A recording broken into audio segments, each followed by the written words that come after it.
I get asked all the time, why do I love Real Housewives? And there's a long answer to that question, and there's a very, very short answer to that question. No, you understand that No, stop. Don't come over here.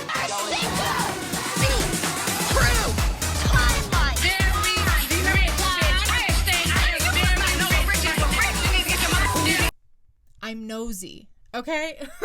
Hello, my name is Heather. I'm a huge Real Housewives fan, and thank you for coming to my channel where we are going to recap Real Housewives starting from the very beginning, Real Housewives of Orange County, Season 1. The thing about people who watch Housewives is we love to talk about housewives. And honestly, that goes for like all Bravo and reality shows, and honestly most TV shows in general, but we're talking Housewives today, mama. And if you're somebody who you've never watched Housewives, but you have someone in your life who does, they've probably tried to get you to watch it. And chances are, if you're watching this very first video, that someone is probably me. And the thing about starting Housewives is that it can be very daunting. It's like, oh, I'd love to start this show. My friend keeps talking about it, but then you look and there's like 700 episodes. It's like literally reality TV One Piece. So I get it. It can be very daunting, which is what I'm here for. There was a really good video by a creator called Deeply Superficial that kind of outlines what the best place to start each franchise is. I reference it constantly. Like, I send it to people all the time. I go back because there's some franchises I haven't watched yet.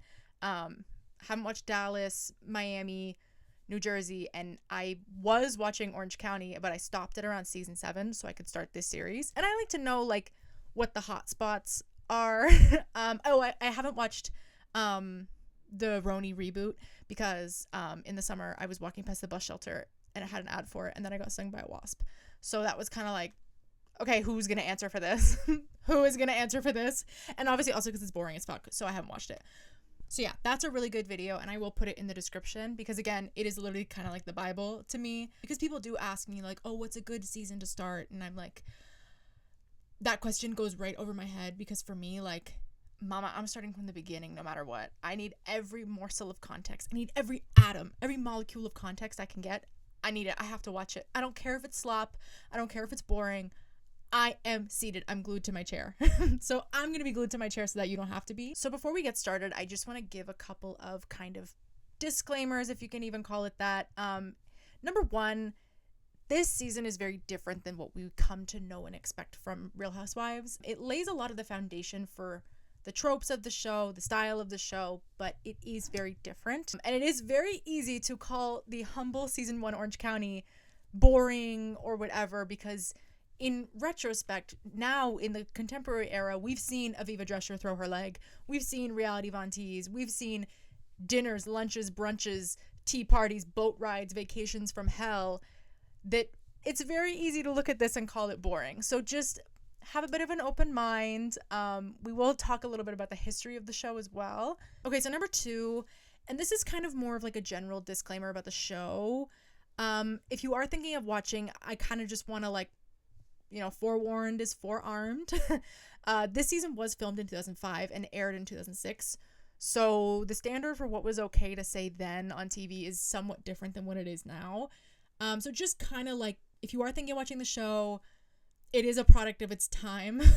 So they do say some things about like body image and that kind of stuff that are reflective of that time. I'm not going to spend a ton of time unpacking and going like, ooh, that's not, at every like of the time thing they say, unless I think that it, you know, serves a bit of relevance.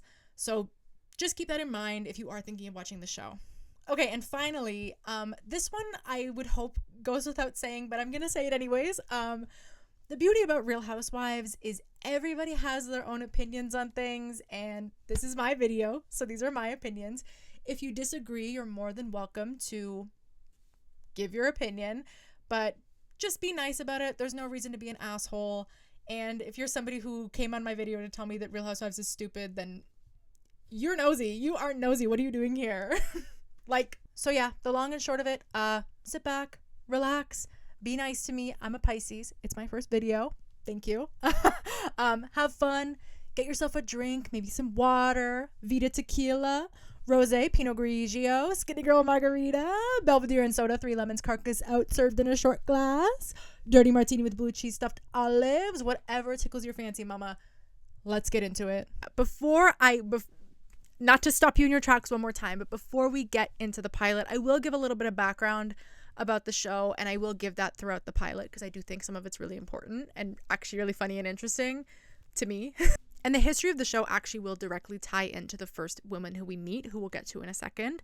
But Scott Dunlop, not Andy Cohen, was the person who actually conceptualized the show, but he wanted it to be more of like a Curb Your Enthusiasm mockumentary style as opposed to what it became. And it was more about women and their families and like their relationship with their kids, their husbands, etc., as opposed to what we know it now, which is a lot more about the interpersonal relations between women, which is how I prefer it, honestly.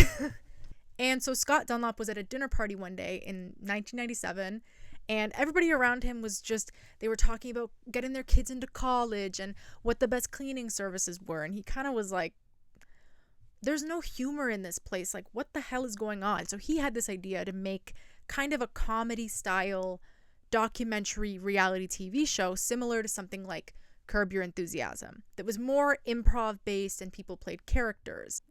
With the working title was Behind the Gates, a look inside the lives of people in this gated community. And he wanted to give a new spin on reality TV and what we knew of it at that time. And as I'm sure you can imagine, that initial concept tanked because that's not what we're seeing on TV today.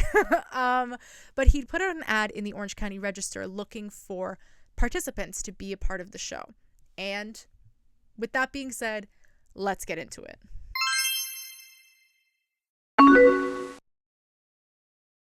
So the episode opens with this kind of montage of these very affluent California scenes, golf courses, ocean views, horseback riding, that kind of stuff, with these voiceovers of the women on the show saying, you know, it's a lifestyle, coda de casa, and living behind the gates and that kind of thing. It's just money and you can't take it with you. So we meet Jeana Keough, who somewhat poetically was actually the first person that Scott Dunlop met when he moved to Coda de Casa. She is the very first housewife to be cast on the show, and she is working as a real estate agent, and she's a former actress, model, Playboy model, which we hear a lot about Playboy on the show because, again, it's 2005, and I feel like the chokehold that Playboy had on culture at this time is very evident, and we see it here. And she's showing a $10 million home, 9,000 square foot, this very, very 2000s California style McMansion that's stunning, sickening. So Jeana, working as a real estate agent, retired model, actress, and she's married to Matt Keough, who's a retired player for the Oakland A's, baseball player.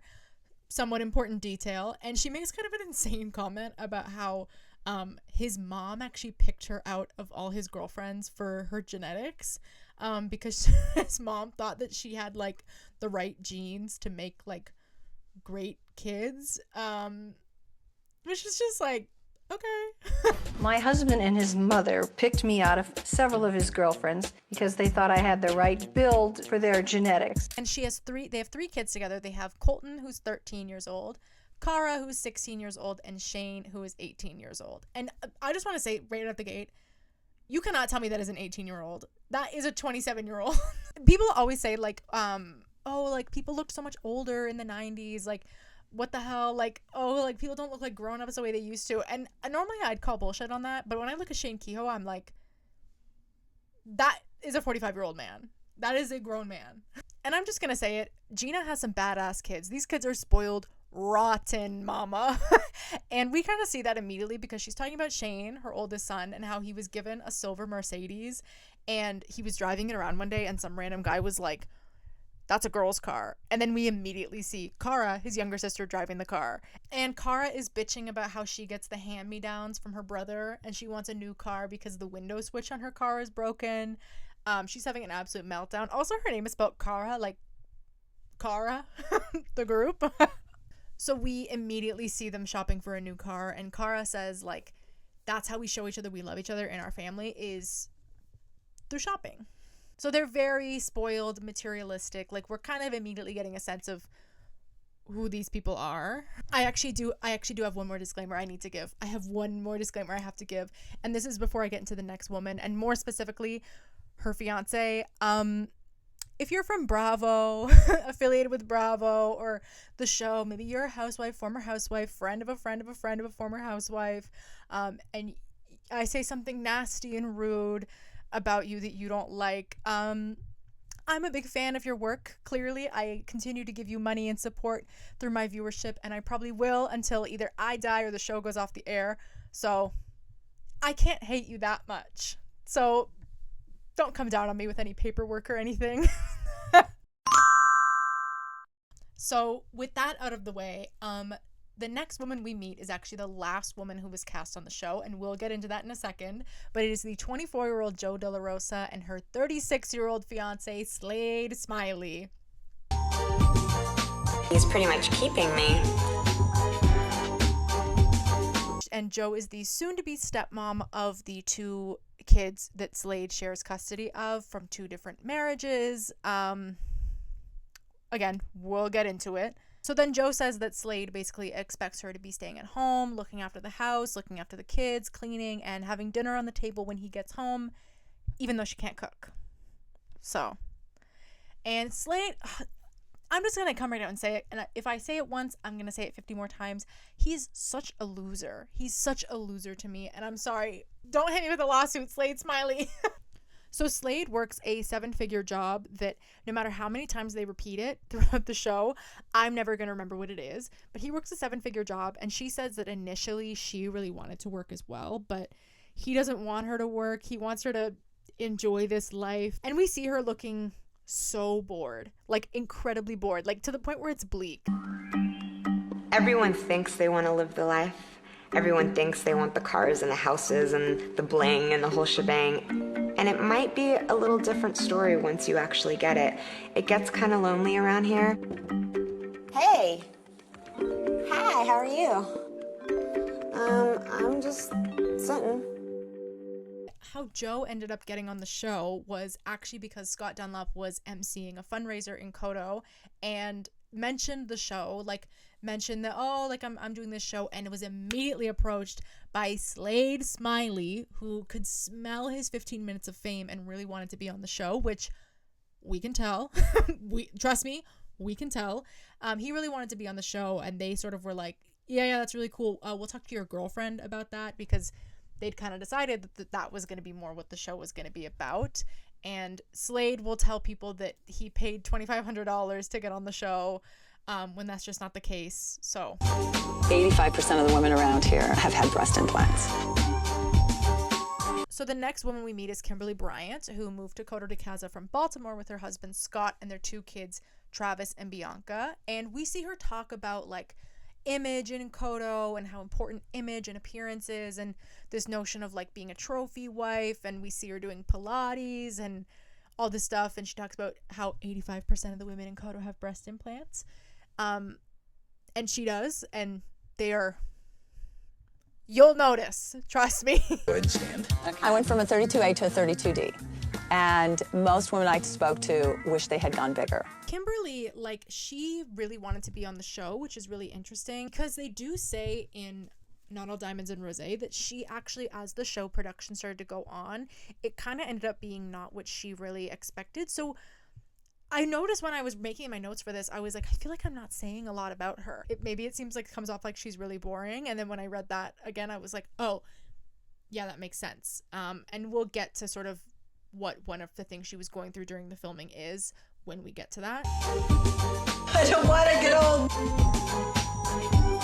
So the next woman, I have ADHD. I need to like squeeze on something so I can actually focus on what I'm saying and not go utterly insane and go on a tangent, which I'm probably going to do anyways. So yeah, leave me, my little friend, alone. So the next housewife who we meet is none other than the OG of the OC, Miss Vicki Gunvalson.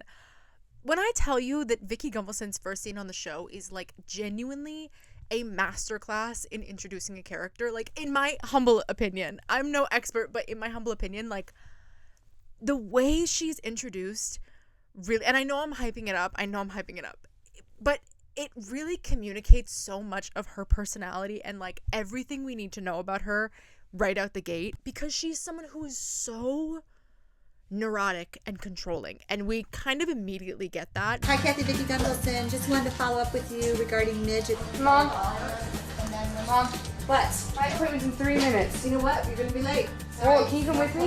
Can I come with you? Okay, I'll bring my laptop in the car. We learn she sells insurance, and she's one of the top insurance salespeople in all of America. And she started selling insurance because she was a single mom. She got divorced. She had 2 young kids who we will soon meet, and she needed to support herself. She needed to support her family, and she wants her kids to kind of understand just how hard she works and why she works so hard. And she does work really fucking hard. Vicki Gunvalson, like, her life calling is not to be a reality star. She accidentally ended up as a reality star. Her life calling has been to sell insurance. And she's able to run this insurance agency out of her house. She has employees, which we'll get to in a second. And we meet her daughter, who if you're on the internet, if you're on Twitter, you will immediately recognize as Little Miss, oh my God, I thought this was a classy party, or Oh my God. I thought this was a classy party. her daughter Brianna. And Brianna is 18. She's getting ready to go to her senior prom before she finishes high school. And Vicky's asking her all these questions. She's asking her, like, oh, where are you going after the prom? Oh, who's all going to be there? All these different questions. She's telling her, no alcohol, no sex. And Brianna's like, oh, okay, like, relax. What color tux did he get? White. You went with white? I wish you would have gone with the black. No, Why white's didn't you funny. go with- White's funny. What color shoes did he get? White.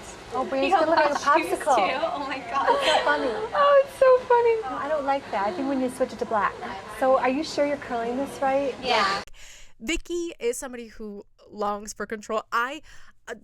Again, for reference, I've made it to season 7 of this show. So I know Vicky is a controversial character for a number of different reasons. Most of her controversial actions I have not reached yet. So please just bear that in mind. I like her. I'm kind of a Vicky defender. And Vicky basically expresses that, like, she's kind of feeling emotional because this is her last event as a mom, to go to her last, like, prom.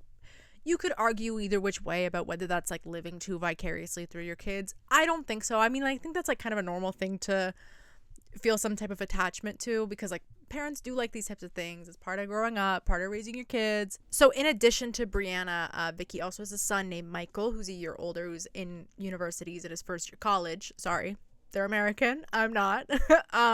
He's away at his first year of college. And it was actually Vicky's son, Michael, who had written in and responded to the advertisement about wanting people from Coto de Casa for this documentary style show, because he thought that him and his friends would be a really good fit. And he basically was like, well, you know, I'm away at college, but I'll be home between semesters training to work for my helicopter mom and her insurance agency. And they read that and they were like, helicopter mom with a job? Because not many women in the area were working. So they kind of immediately wanted to talk to somebody because that was a little bit of an anomaly. And Scott Dunlop was immediately taken by her. Immediately was like, this woman is magnetic. Like, we need her on TV. And she didn't really get it. She was like, why would I want to be on TV? I'm not that pretty. I don't know anything about television. Why would I want to be on TV?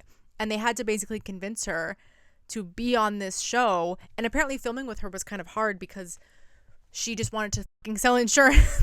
Like, she didn't really care to be on the show. She was just like, I mean, if you want me to do it, I'll do it. But, like, Mom, I'm here to sell my insurance. I'm here to sell healthcare packages. Oh, I just realized the timing of that.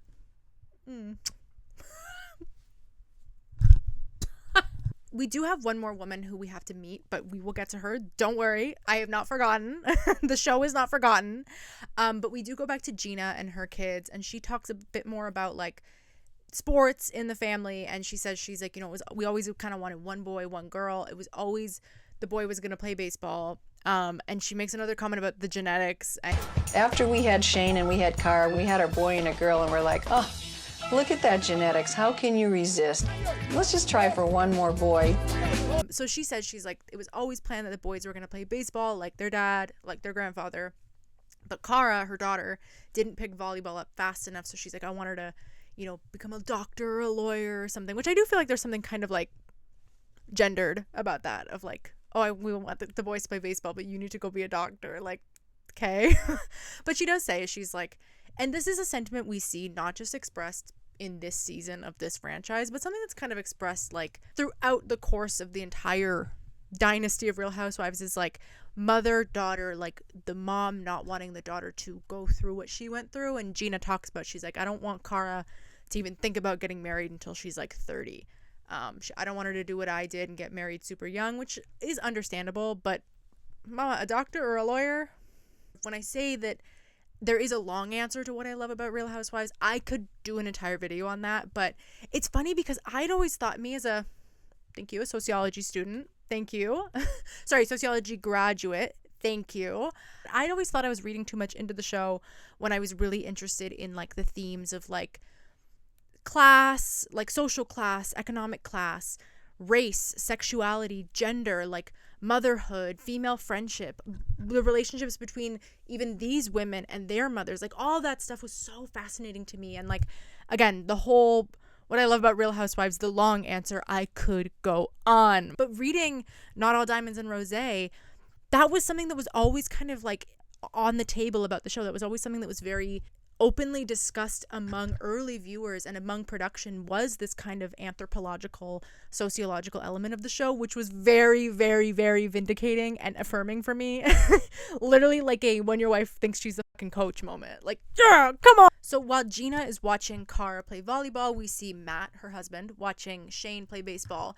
And Jeana says that if Shane makes the major leagues, that he'll be the third generation to do so. So his father played, and his grandfather, so his father's father, obviously played. And that's a pretty big deal because I think they'd be the second family ever to have that as an accomplishment. So obviously there's a lot of pressure on Shane, and obviously it is a big part of their family and their life and all of that, which is, again, a lot of pressure. And Matt makes a comment about, he says, as fast as you go up in sports, you can go down. And they have a little like stat on the screen that says in 1978 he was voted MLB All-Star, and 1979 losing pitcher 14 games straight. They do talk about, apparently, like they had bought another house so that Shane could play on a team at a different school because the team at the school he was on was not very good, so they weren't satisfied. Anyways, then we have Kimberly, and she's taking her daughter Bianca to go get her makeup done for the middle school dance. And she talks about how she's like living in Baltimore and raising her daughter in Baltimore, like it was very easy to limit her exposure to certain parts of life that Kimberly didn't necessarily want her to be exposed to. And she kind of elaborates on that a little bit, where she says like in Kodo it's very common for girls to get breast implants as a graduation gift in high school, which there's a lot to unpack there. But she says, and she even tells the makeup artist, she's like, it's a middle school dance, don't make her look 25, like make her look like she's a fucking middle schooler.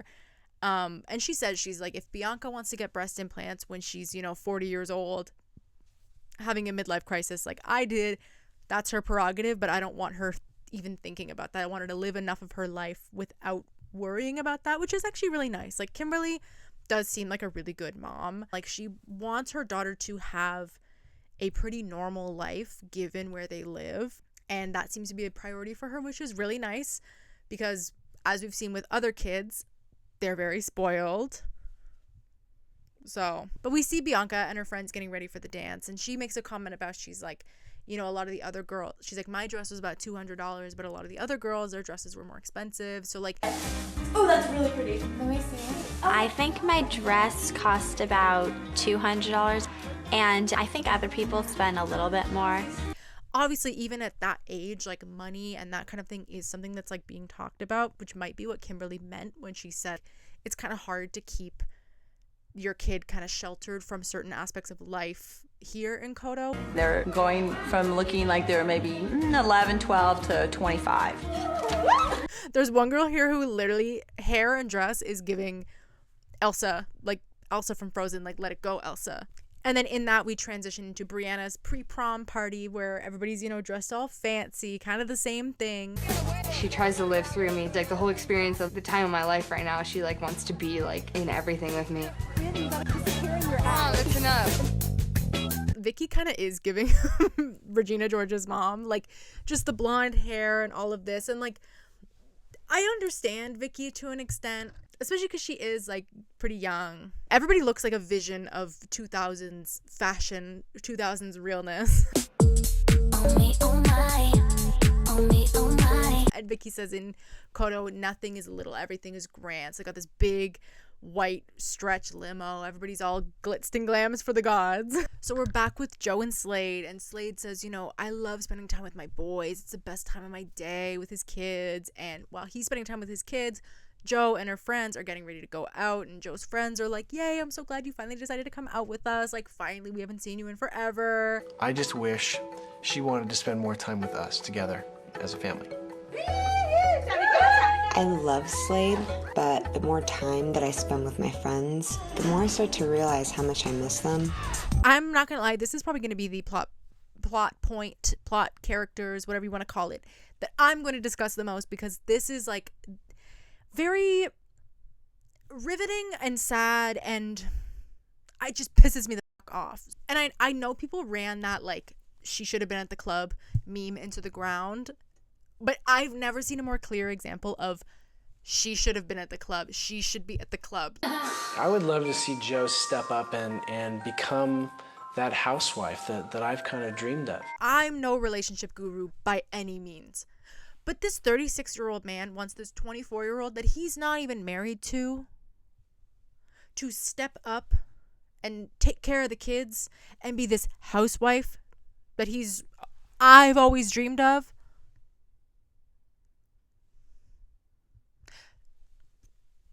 No, we saw like 8 more episodes of this. Right here, you were starting to see why Slade Smiley is literally public enemy #1 in Garbage Candyland. Because are you fucking serious? And Joe is saying Slade wants me to be at home more, and like I am at home, but like when I want to go out with my friends, I want to go out, which is understandable because it's like she's at home all day, and if her friends have jobs like she wants to have, this is the only time she can see them. Like and it's funny because her little tagline is, he's kind of keeping me, which like that's exactly what he's doing. It's this kind of kept woman thing, and they do say that, like, talk about it in the books I've read, was where they talk about like it was such an interesting perspective on this lifestyle, because I feel like a lot of people really do glorify this kind of like trophy wife, you know, marry a rich man, I never have to work again. They kind of glorify that. This just puts such an interesting perspective on it, that it's like, yeah, if that's your choice, but it's not really her choice. She wants to work. She wants to go out. She wants to spend time with her friends. She wants to have a job. She wants to have a life. But Slade is like, I want you to be that perfect housewife I've always dreamed of. Like, that you've always dreamed of. Like, he very much sees her as like a add-on to his life. Like, he's allowed to have this I don't want to get into a whole lecture. He's allowed to have this full and complete life, have a job, have kids, former marriages, all this stuff. But her entire existence has to revolve around him. What? Because he pays the bills? You're out of your fucking mind. I'm sorry. Like, control it. I love you. I miss you. I know it's really late and it's like 2 a.m, but I love you. Oh, it's 3 a.m? Oops. Here's the thing. Without giving away too much of how this is going to go, because trust me, we will be getting more than into it. We will be getting inside of it and wearing it like a fucking suit. But a lot of their conflict does stem from the fact that like she's immature and they have different priorities in life, and it's like, yeah, buddy, she's 24 years old and you're 36. Like,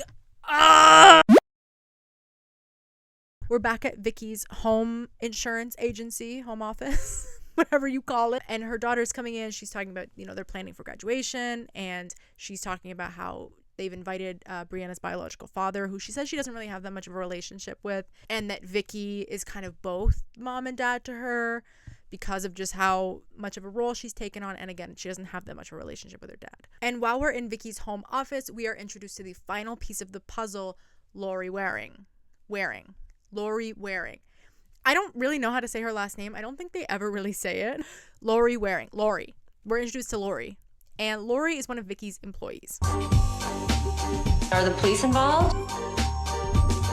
And I just have to say, Lauri is gorge. Lauri is gorge, Tina. Like, So Vicki basically kind of took a chance on Lauri because Lauri is in the same position that Vicki was in. She's a single mom and she's newly divorced and is screwed out of any money. She didn't get any financial settlement. She's low on cash and she needed work, and she needed work now. And she's had to move into a townhouse outside of Kodo. So she brings kind of a fresh, interesting perspective because she had that life that we're being introduced to on the show, but she lost it. So it's funny because Andy Cohen, being a longtime soap opera fan, really was taken by Lauri, like really wanted her on the show because she kind of reminded him of something out of like The Young and the Restless, just with like the fact that she's so beautiful and her story and all of that stuff.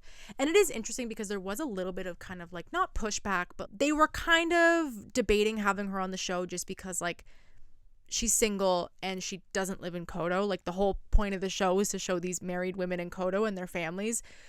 So they kind of were really initially pushing back, but then they kind of liked this angle of like, you know, this girl from like the wrong side of the tracks type thing, or at least that's what they say in the book. But it is kind of interesting, as somebody again who has watched a lot of Housewives, like I feel like, I don't want to say trope because like these are real women and their real lives, but this kind of trope archetype of like a woman who is, relatively speaking, compared to the rest of them, a little bit more like down on her luck, not rolling in cash, at least not anymore, usually divorced and or single, and like they do kind of become staples on the show. It is kind of a staple archetype. Like we see it multiple times again, whether it's intentional or not, with like Lauri, Brandi Glanville, Monica Garcia, Bethany Frankel, like this kind of, not necessarily an outcast, but somebody who is not living this glamorized lifestyle the same way the other women are and are usually single, which I just think rounds things out and does bring in a really interesting perspective. I really miss my old house a lot. I miss this place. I miss this whole community. This is the house that I lived in behind the gates with my former husband and children. And as you can see, it's a big, beautiful home, great community. What I miss most about being behind the gates is the safety factor. I knew my neighbors and I just felt safe. And she says that before she ended up filing for divorce, she sat down with her kids and they had a meeting, and she said like, this is going to be tough, but we're going to get through it. And she says that after the divorce, that her son Joshua, her teenage son, was the one who was kind of hit the hardest and took it really hard, and the divorce had a really bad impact on him, which is really unfortunate. They moved into this itty-bitty townhouse, and thankfully her eldest daughter Ashley is living in LA on her own, so it's just Lauri and then her two youngest, Sophia and Joshua. And she says like, even though, you know, the townhouse is cramped and we're kind of on top of each other and it's just such a big adjustment from what we were used to, it is tough, but she looks at it like an achievement. Like she looks at it like, I was able to afford this on my own and I was able to do this and be able to support myself, which is really nice and I think is a really good way to look at it. Next we see Joe and Slade, and every time I say Slade, I'm literally in my head I'm saying it with the amount of disdain as Robin on Teen Titans says Slade, because that is how I feel. He is literally the supervillain of this fucking show to me. We see Joe and Slade have this sit down on a patio, and he basically is telling her, you know, I love that you're able to go with your friends, and I know you love to spend time with your friends, but it makes me really uncomfortable that, you know, you and your friends are basically out there hunting for boys while I'm at home with the kids. But he says, I don't mean to keep drawing. I know that sort of the blended family dynamic can always be very complex. There's definitely more layers, and there's more to being a parent than being somebody's biological parent. Absolutely understand that. However, the way he talks about the kids, he talks about them as if they're their kids, the two of them, Joe and Slade's kids, which they are not. We're not married yet, and I'm still trying to play my age. Well, I'm just saying. We're not officially married yet, so sometimes I still want to be young and 24 and out partying. When you had made a commitment that you were going to try and be home more often. And the thing is, right then and there, he says, he's like, well, maybe this isn't the best relationship, which is frustrating because he's the one who's so refusing to compromise. And he says, he's like, you know, you've got a pretty good deal going on. Like, got all her shit paid for. She drives an expensive car. She lives in a 500 square foot house. whatever the fuck, 5,000 square foot house. You know, she's got a good deal and I'm a catch. And he also has actually psycho eyes, like actually psycho. And it's like, oh, well, maybe this isn't the best relationship for you. And it's like, you're already not agreeing on such basic core principles and you're at such different phases of your life. I just don't understand it. Okay, we need to end this conversation. Okay, fine. Can we also get menus, please? Thanks.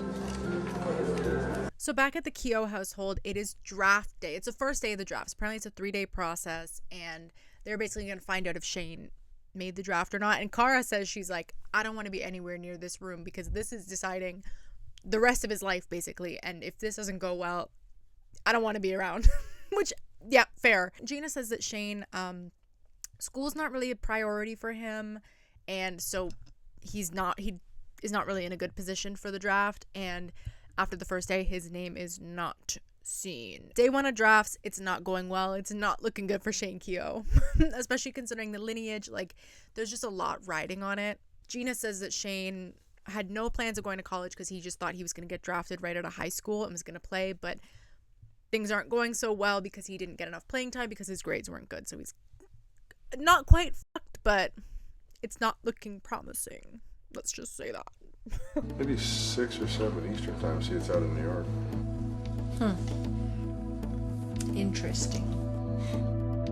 First day of drafts over, we haven't heard anything about Shane. Oh well.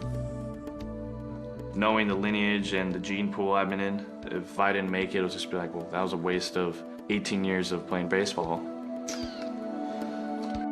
So back at Lauri's house, she gets a call from Ashley, who's her daughter, who's living in LA. And Ashley says she's going to come visit and she wants to talk. And Lauri doesn't really know exactly what that means. And Ashley shows up with a rolling suitcase and a dog that's kind of housebroken. So, and Lauri's kind of like, how's LA? And Ashley's like, not feeling her. Ashley's decided that she's done living in LA. She's done having a job. She's going to come back and live with her mom. And her mom is like, I don't think so. The whole interaction is kind of awkward because Ashley thinks Lauri's going to be really excited to have her back. Because she's like, what kind of mom wouldn't be excited to have her daughter back coming home? And Lauri's like, things are tight enough already. I don't need a third body walking in the door with a fucking dog, mind you. And Lauri basically tells Ashley, like, well, if you're going to live here, you're going to need a job. Like, those car payments aren't going to pay themselves, and I'm certainly not paying them. So I'm going to talk to Vicki. I see if I can get you a job selling insurance with us. And she's like, ew, that sounds so not fun. She's like, well, it's not really about fun. It's about the paycheck. Like, hello? I think the only advantage that I honestly see is that I have a built-in babysitter. My mom thinks I'm going to be a live-in babysitter for her every second when she needs it. I don't think so. It's not happening. I don't know. I don't want to have a job. You know what? I don't want to have a job either. So then Lauri goes for drinks with her friend Lorelai, and she kind of tells her, she's like, I don't know what the fuck I'm going to do now. I was not expecting this to be dropped in my lap. This just kind of sucks. What the hell am I going to do? And then Lauri and her friend Lorelai go clubbing. And I'm not even joking when I say that the club that they're at, this experience they're having, this would fix me. This would literally heal me. Being at this club with them would genuinely heal me. Any issues I'm having, poof, gone. So back in Kodo, at the Keough household, we see Shane's graduation party. Today is my graduation day, and I'm not going. I don't see the point of standing in a room and getting handed a fake piece of paper that's supposed to be your diploma. I don't know. I'm not really a school person.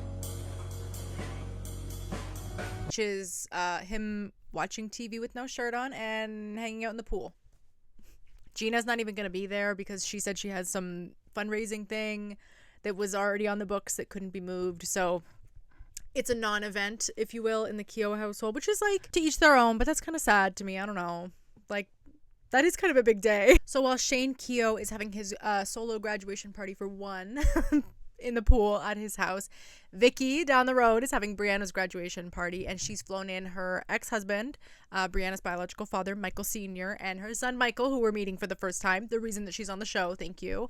Michael met Vicki because they worked at the grocery store together back in Chicago, and he never wanted to beg. He was the, what the hell is the word for it? Grocery bagger. the guy who bagged the fucking groceries, okay? And Vicki was a cashier, and he never wanted to bag for her because she was so fast. She's the fastest cashier, like that fucking meme. He speaks of her fondly, but she says that he was kind of a ball and chain for her. They just were a total mismatch. They got married really young. Brianna says she's like, he doesn't really fit in here. Like, he's just different. And like Vicki always had big aspirations and she loved beautiful things. So her living out here does kind of make sense. And we do meet Michael Jr., Vicki's son, for the first time. And he's obviously a lot more laid back than Vicki, a lot more like his biological father. I can totally identify with my dad. My mom was always on his case, but that was 10 years ago, and now she's on my case. You'll have to figure it out, Mike. After college, you're cut. So when do you start work, Mike? Next year? This summer, I'd really rather just, lounge around, have a good time with my friends, go to the beach. Come on, you came out here from school. You gotta get a job now. Groundwork, bottom level. Not for me. Vicki's obviously freaking out about being an empty nester because she's gonna miss her kids and all this. And Brianna's like, I'm excited to go, but also I know my mom is freaking out about being an empty nester, so it is kind of sad. But Vicki assures herself Brianna's not going to be that far, so she can still go up and have dinner with her whenever she wants. And knowing Vicki, she absolutely will. You can have all the money in the world, you can have the image that you're happy, but if you don't have the friends in the community and people to enjoy your life of luxury with, it gets kind of lonely. This is actually the first interaction that we see between the women on the show, thank God, is Kimberly is hanging out with her friends, and she's like, when we lived in Baltimore, we went out once a month at most, and here it's minimum once a week, sometimes 3 times a week. So clearly this is a very social community, and these bonds are important, which does kind of make me feel for Jo. But she comes over and she's like, hey, I know this is kind of a weird question, but like, do you ladies live in Kodo? I really haven't had the opportunity to meet a lot of the women in Kodo quite yet. Hi. Hi. This is gonna sound like a really random, awkward, weird question, but do y'all ladies live in Kodo? We do. Yeah. A woman approached us and asked if we lived in Kodo. I don't know any of the wives there at all. Go check it out. Sit down, are you by yourself? She was new to Kodo and she wanted to meet other women. So we asked her to join us. And she's like talking about her life and saying like, yeah, we're engaged. She just shows off her engagement ring. It's a canary diamond.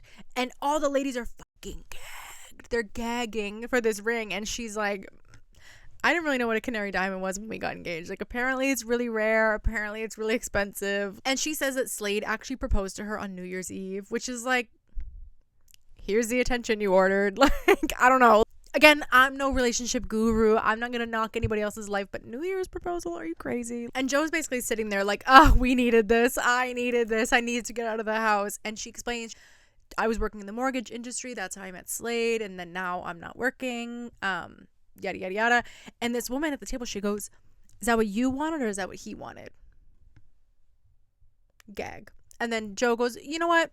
That's actually a really good question. But she says, she's like, at first it felt mutual, but now as I've been home for like a year, it's kind of feeling more and more like it was his decision. And they basically all kind of express when she says, she's like, yeah, like I kind of just sit in the house all day. They're like, I would go crazy. I would lose my mind being in the house all day. Like, how do you do it?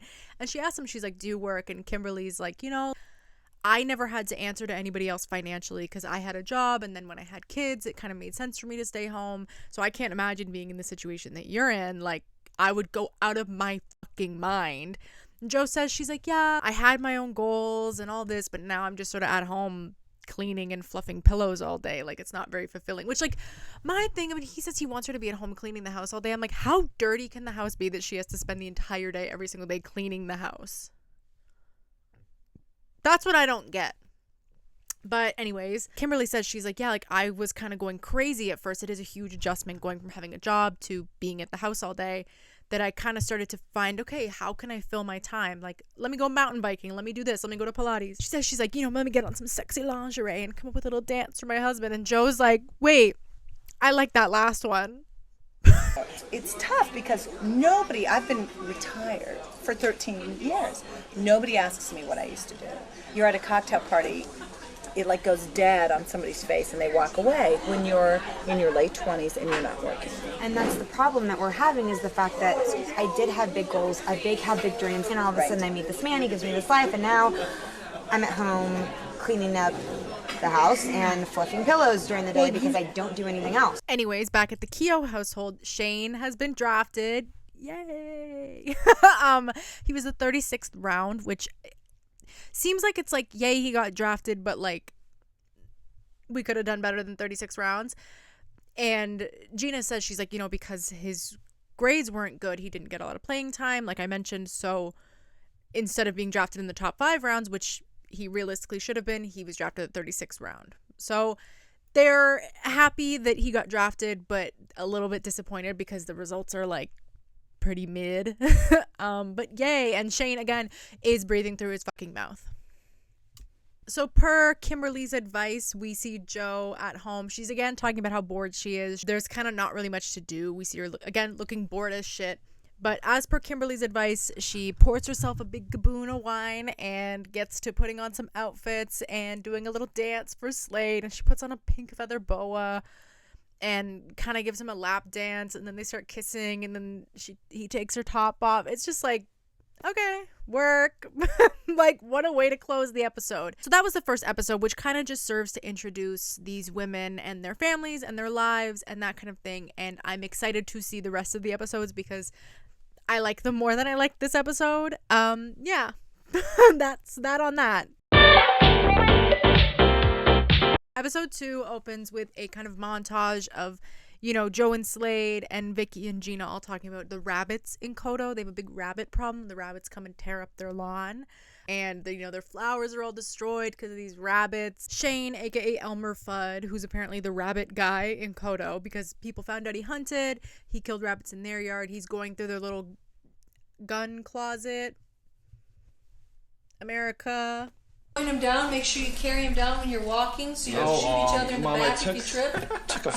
Shane, you drop baseball sometimes. Okay? I took a 40-hour class on this. I think it'll be okay. Anyway, Shane goes over to Vicki's house to help her kill the rabbits. And I don't like this scene because the rabbits are really fucking cute. And as a notorious animal lover and famously a former part-time vegan, I just don't like it.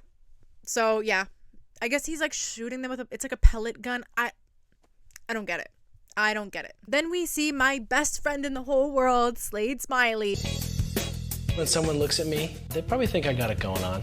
They know I live in Coto de Casa. It's either borderline movie star, but they're not quite sure. So we see literally fucking Patrick Bateman doing his morning routine, and he says, you know, people probably look at me and think I got it going on, which is not something I've ever thought when I looked at you. Thank you. It has to be a reference because he's literally doing one of those like gel peel-off masks in the mirror, but like really sloppily. But again, I would buy that this is just his morning routine because he is American Psycho. To me. But he's saying he has a really important meeting today. Like, I'm literally so brave and so kind for sitting through Slade Smiley's bullshit so I can recap it for everybody. Thank you. Oh, Miss Garbage Candy, you're so kind. Anyways, so Slade is pairing his watches with his outfits, doing his little morning routine, and we see Jo come down the stairs, and she basically says the same thing she said last episode, which is like, yeah, when I used to work, I would be up at 6:30 in the morning. I'd be going to work. I'd be having, you know, shit to do during the day, but like, it's kind of hard to wake up early when, what am I waking up early for? Hey, Kimberly, this is Jo. I was just calling to say it was really nice to meet you the other day. And definitely let's get together and, I don't know, play tennis. Alrighty, thanks a lot. Bye.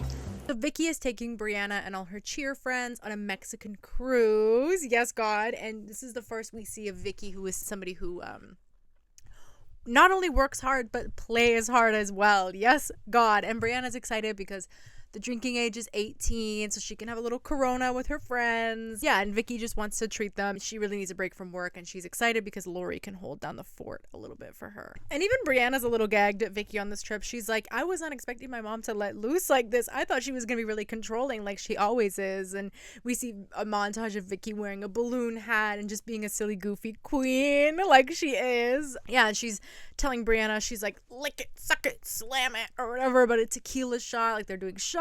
She's having fun. And yeah, she definitely is somebody who works very hard and plays very hard. Oh, Miss Vicki Godwilson, the queen you are. Really controlling like she usually is when I go on trips. And this one, she was really laid back. Woo! Like a fucking slam it, Brianna. Do it, Brianna. Do it. Do it. Do it. Do it. It's funny because they cut to Don, Vicky's husband, and Michael, and they're sitting at home eating like Raisin Bran or something, just silently being like, so what do you think Mom and Brianna are doing? And then we cut back to them having like a fucking blast. I need to go on vacation with them. I need to go on a Mexican cruise with Vicky. But then we see, even while Vicky is like drunk and having a blast, she's still Vicky at the end of the day. So I am a little bit overprotective. Oh, you watch out for those girls! You understand? Your ass is mine if they're in trouble, okay? You're in big shit if something happens to them. So while Vicky's having the time of her life in Mexico, Lauri's back at the office again. She's holding down the fort with Ashley. And in my notes, I probably wrote the term SpongeBob in Silent Hill like 50 times. And here we see Lauri's first SpongeBob in Silent Hill moment. Lauri gets a call from the school that Josh is in trouble and the police are involved. So she has to leave work. And Ashley says, she's like, you know, growing up, I was never the problem child. It was always my brother my parents were worried about. And Lauri even said in the previous episode that Josh took their divorce really hard. So Lauri's very stressed and frazzled because, first of all, Vicky left her alone at the office. Now she has to go, and now she has to leave Ashley alone. And Ashley's like, Mom, you can't leave me alone at the office. And she's like, can you be a little bit sympathetic? Your brother is getting fucking arrested. So goodbye. All right, can you handle everything right now? Ashley, I need your help. I'm trying to. I don't need attitude right now, Ashley. You should just be sympathetic. I'm trying to sit here and do my job and raise Josh, who's not easy to do. And then we get a very kind of nothing burger scene from Kimberly, because in my notes I wrote a section about Kimberly and then I wrote nothing. But and I just rewatched it, and yes, it was a very nothing burger scene. I feel bad for not really recapping it, but Kimberly and her family go shopping for a car. Like, that's it. All the safety canopy, every safety item you've got. So I'm still far enough from the airbag. Right. Okay. I can turn the volume down. Turn the volume down. You can switch between CD, DVD. Oh, I like that. So then we see my dear good friend Slade Smiley going to his very important meeting in his big ass Hummer. So Slade is the assistant vice president of a title insurance company. A phrase I'm not even kidding you. In my research, watching, note-taking of these episodes, the amount of times where I'm like, I don't know what he does for work. Because for me, personally, number one, I don't like him and I don't care about him. And number two, unless your job title is the description of your job, or your job is literally the coolest fucking thing I've ever heard, for some reason, it goes in one ear and out the other with me. If it's a whole bunch of fucking word salad, oh, I work for a title, I'm literally not gonna remember what it is. I will never ever remember what it is. I'm sorry to any of my friends who might be watching this who have desk jobs. I'm sorry. I'm never gonna remember what it is you do. I'm the assistant vice president with the title insurance company. I'm Slade Smiley with United Title. I have an appointment with Mr. McAwee. We assist mortgage professionals and real estate agents with the closing of their transactions. Yay. Also, something that I feel like I will mention again is the thing about the show, the way they talk about money and the way they talk about jobs in certain industries is very interesting and compelling when you consider the like Majora's Mask moon that is looming over the economy pre, 2008. So just, yeah, let's keep that in mind. So Slade is meeting with this guy, Brent. If I call him Brett by accident, I'm sorry. But I love this scene for two reasons. Number one, there's a lot to unpack here. Number two, Slade just looks like such a fucking loser. Such a loser. Because the guy says, he's like, so what are you doing here? Like, basically, what do you want? He's like, well, I was referred to you by Jeana Keough, who apparently is the person to know, which we can tell because she's very wealthy. He kind of immediately tries to, like, find common ground with him. You're living out in Coda? Yeah. What development? In the Estates. In the States. Okay. I'm not too far from you. I'm in the Greens, near Jeana. You're trying to impress someone, but you don't actually have the vernacular that you think you possess. And this guy is literally just not impressed. He's like, okay, you think you're a big shot because you live in fucking Coto de Casa? What do you want? Like, what the fuck do you want? And after that, the meeting just goes south very quickly. And it brings me such pleasure and such joy. But he's taking phone calls, he's taking personal calls, he's taking work calls, he's calling the secretary while Slade's trying to talk to him, he's drinking Red Bulls. He's just like, so what do you want? And Slade's like, well, I was thinking maybe like putting some ventures together and making you some money. And the guy's like, well, what do you have for me? I haven't heard anything. Like, why don't you come back here with something written up and an actual plan? What were you talking about? I would love to discuss maybe putting some ventures together with you that helps. Hold on a second. Sure. Hey, Mira, set up an appointment with Jerry at 1:30, please. Hello? Tell him I want him done today. Tell him to hold on. There is this kind of pecking order among even the elite, among the wealthy. To somebody like this, it's not impressive that you live in Kodo. It's literally not impressive at all. It goes to show how much of Slade's, and maybe I'm reading too much into it, but it just goes to show how much of Slade's life and how he moves through the world is built around this perception of his wealth and his status that ultimately he does not possess. He does not have. I'm sorry, I really just hate Slade, and any Slade L is a W for me. So Slade's day, flop Tina. So back at the Keough household, they're hanging out with their godfather / uncle / friend, and we hear Shane's first mention, weirdly, of many of people think I'm gay. Just because I don't have a girlfriend, people think I'm gay. My dad's always asking me, oh, are you gay? And I genuinely can't tell if this is like a sign of the times or what. I think it is, but like it is going to come up a lot. Is like everybody thinks I'm gay. All my friends that have girlfriends, they're miserable all the time. They're always in arguments and they're yagging and chuckling. I hate it. I don't even like being around them when they're together. So their family friend, they're talking about going on a trip to Mexico, and Shane's like, I'm going to get wasted in Mexico. And Gina's like, no, you're not. And he's like, well, the drinking age is 18. She's like, I don't give a fuck if the drinking age is 10. Like, wasted? We're getting wasted. I don't care if the drinking age is 10. It doesn't mean that you change your morals because you leave the country. Where? Cheers to soda. Shane getting wasted. So, back to Lauri. Lauri basically says, she's like, of all the impacts of the divorce and all the changes in my life, ultimately the biggest thing is how it affected my kids. I'm not really happy about that. And what happened with Josh at school was the teacher thought that they saw drugs in Josh's hand, and because he'd been in so much trouble before, they called the police, and now he's in juvenile hall, which is juvie. I had to Google it. I don't know. I've never heard the term juvenile hall. I always heard of it as like juvenile detention center. So Lauri says she's like, in our marriage, like there was a lot of dishonesty and a lot of fighting basically since Josh was born. One of my first memories is probably when I was about 3 or 4, an argument between them, and then I just remember hearing plates and stuff being smashed around, and I remember screams and stuff, and then the cops were there. It's pretty sad. Also, I know this is like so inappropriate and offside, but in his little confessional, he has the Frou Frou album as his, what's the word? Computer wallpaper.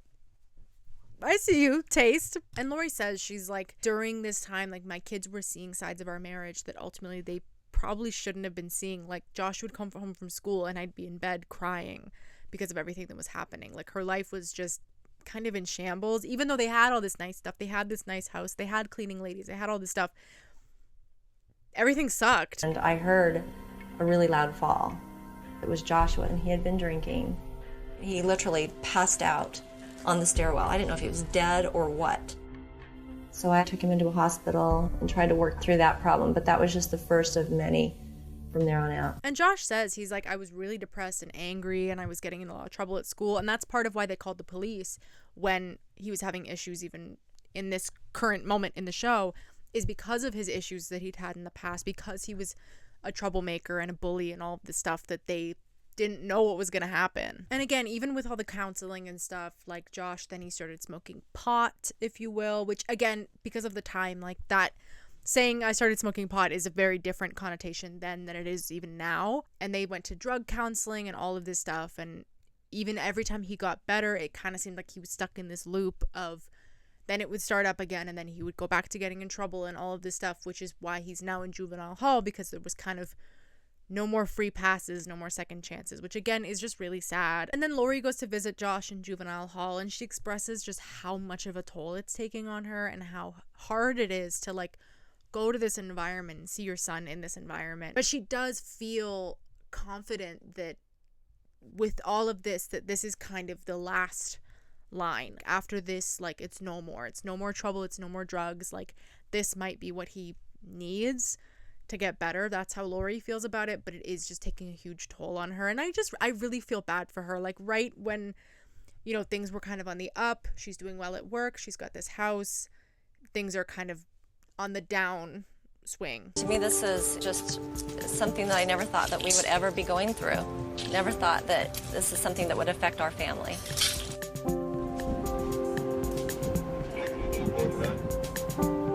Anyways, one thing about this show is they do flip-flop between tones. Like, you'll have something that's kind of just bleak, like Lauri going to visit her son in juvenile hall, and then we have, so Vicky's in the kitchen boiling hot dogs and lecturing her son about being an underachiever, and he says, he's like, you know, I went to the #1 party school in the country. I kind of had other stuff going on instead of going to class.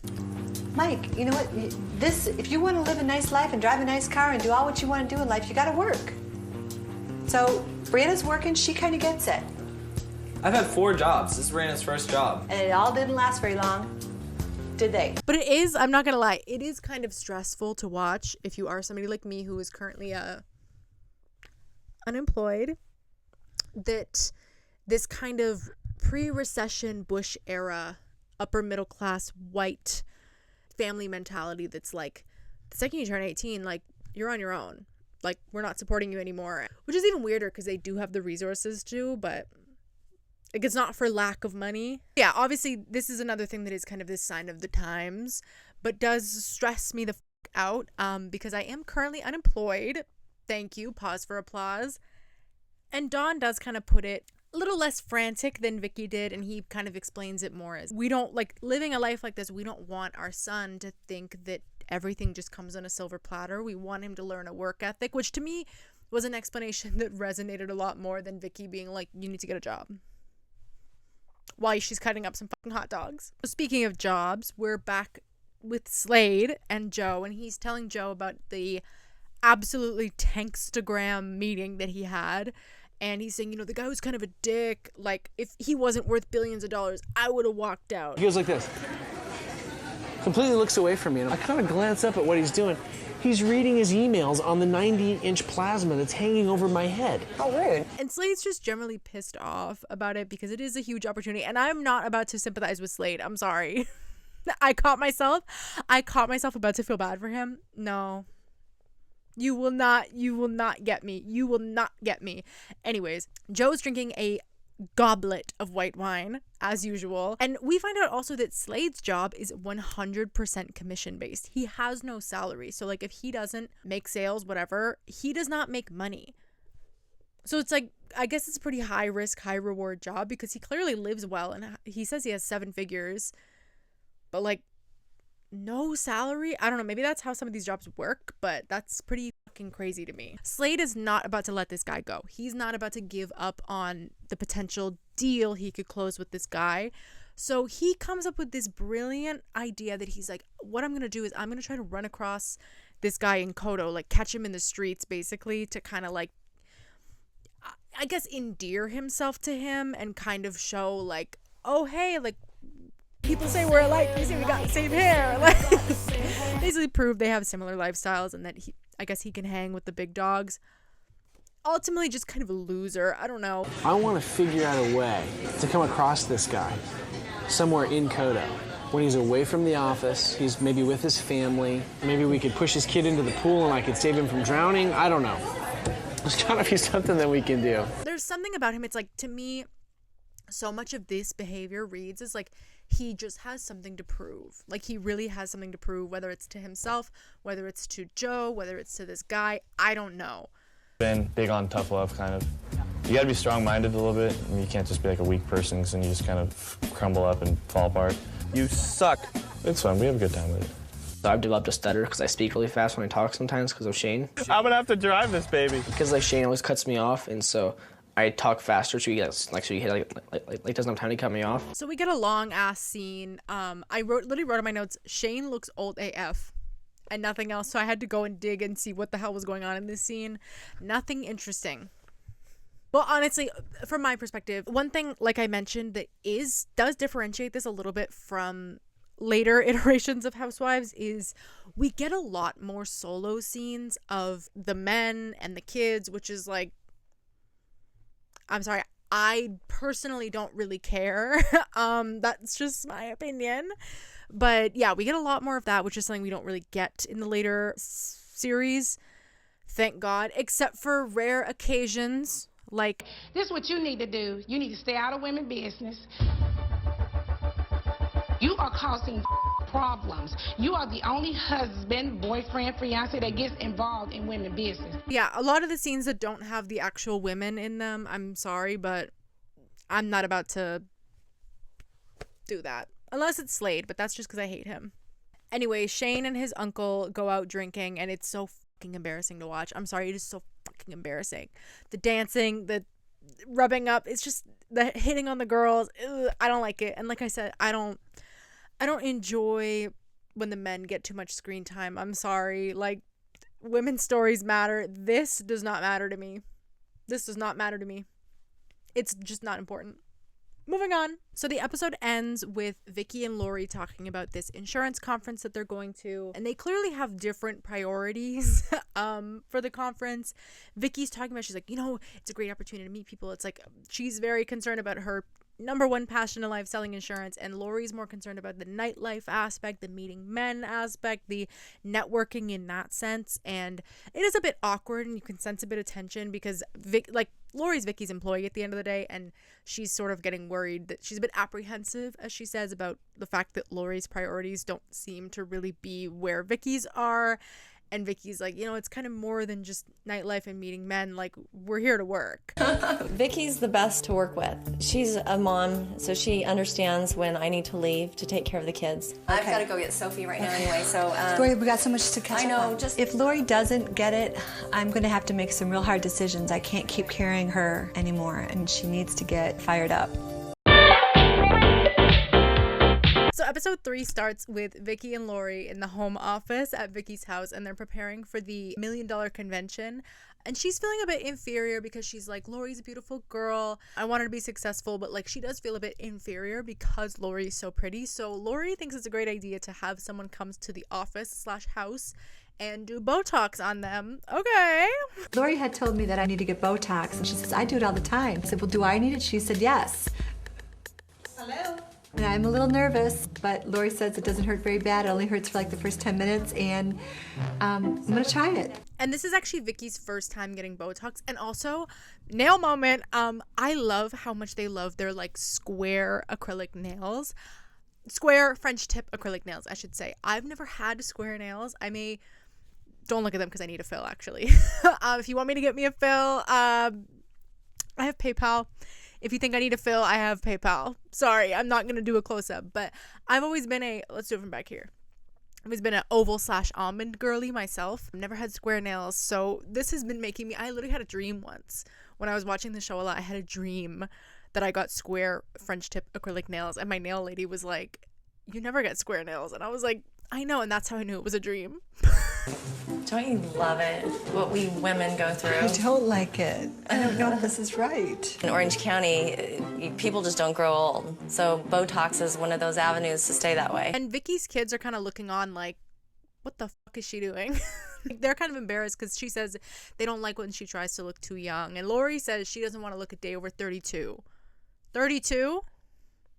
Okay. And it is kind of crazy. Lauri said she's had it before. This is Vicki's first time, and obviously she's freaking the fuck out. But it's funny because Brianna says she's like, oh, it's totally weird. Like, I don't think it's normal to like paralyze your face. Like, I don't think that's healthy. And like, obviously there's people today that are anti-Botox young people, but I feel like with like TikTok, there is this kind of attitude towards like Botox and filler that it's not just normal, but like expected. If you have the slightest little line on your face, you need Botox, like that type of thing. I feel like the cultural attitude has shifted towards it. Watching this, that they are kind of painting it as like, this is crazy and indulgent to care about your appearance this much. They are kind of like showing it from that perspective. Okay. I'm hoping that if I look young and attractive at the conference in New Orleans, that it'll help me. Vicki's expecting big things of me, and I need all the help I can get. Ugh. So next we get a really weird scene between Joe and Slade. Of course, like, when is it not fucking weird? But I digress. Where she talks about how she took his advice and went and she played tennis with Kimberly, went shopping, all that stuff. And she's talking about maybe working part-time because that's what Kimberly suggested. She's like, you know, like, why don't you get a part-time job, fill your time, and you can still like play tennis, hang out, be a housewife, whatever. She's like, oh, that seems like a good idea. And Slade just kind of brushes her off. They're also drinking like actual literal goblets of red wine. They're drinking the biggest wine glass I've ever seen in my life. And Slade's in this fucking white bathrobe and he's like, are you happy though? She basically has to keep assuring him like, I am happy, I'm just like bored. But he doesn't seem to be hearing her, of course. And he's like, well, if you want to like go shopping and play tennis, and like I'll buy you a tennis skirt in every color and you can wear it around the house. And he's like, an ugly ass white bathrobe. You can tell like she's very much seeking a bit more fulfillment than walking around the house in a tennis skirt in every color. I just want you to be happy, you know? I'm happy. I'm happy. No, I'm happy. Honey, I'm happy. I'm just, there's bored and there's happy. I'm happy, but I'm just kind of bored. I can't with Slade Smiley. I really can't. So we see Kimberly for a brief moment. She's talking about how she's going on a girls trip to Palm Springs, and that in Kodo, like the culture around like traveling without your spouse is like people do it all the time. Like going on girls trips is like just very normal. So she's leaving the kids with Scott. He's a fabulous father. I'm sure Travis will talk him into too much Xbox and too many sweets, and I'll have to detox him from all that sugar when I get back. Be good for Daddy, okay? All right. Bye. Have a great time. Mommy's gonna go party all night. Bye. Without lots of sugar, though. And she does mention that like the kind of culture around like traveling without your spouse and traveling with your friends is very different in Kodo. Like people go on girls trips all the time, girls weekends, whereas like when they lived in Baltimore, they'd only really go traveling like as a family or like her and her husband, and even then like that still wasn't very often, which is a funny amount of like not necessarily intentional foreshadowing, because one staple trope of the Real Housewives is girls trips. Girls trips are the backbone of the show, dare I say. Girls trips are a fully functioning, fully alive and well plot device on the Real Housewives. Many a fight, many a drama, many a revelation. There's a whole fucking spin-off series of girls trip.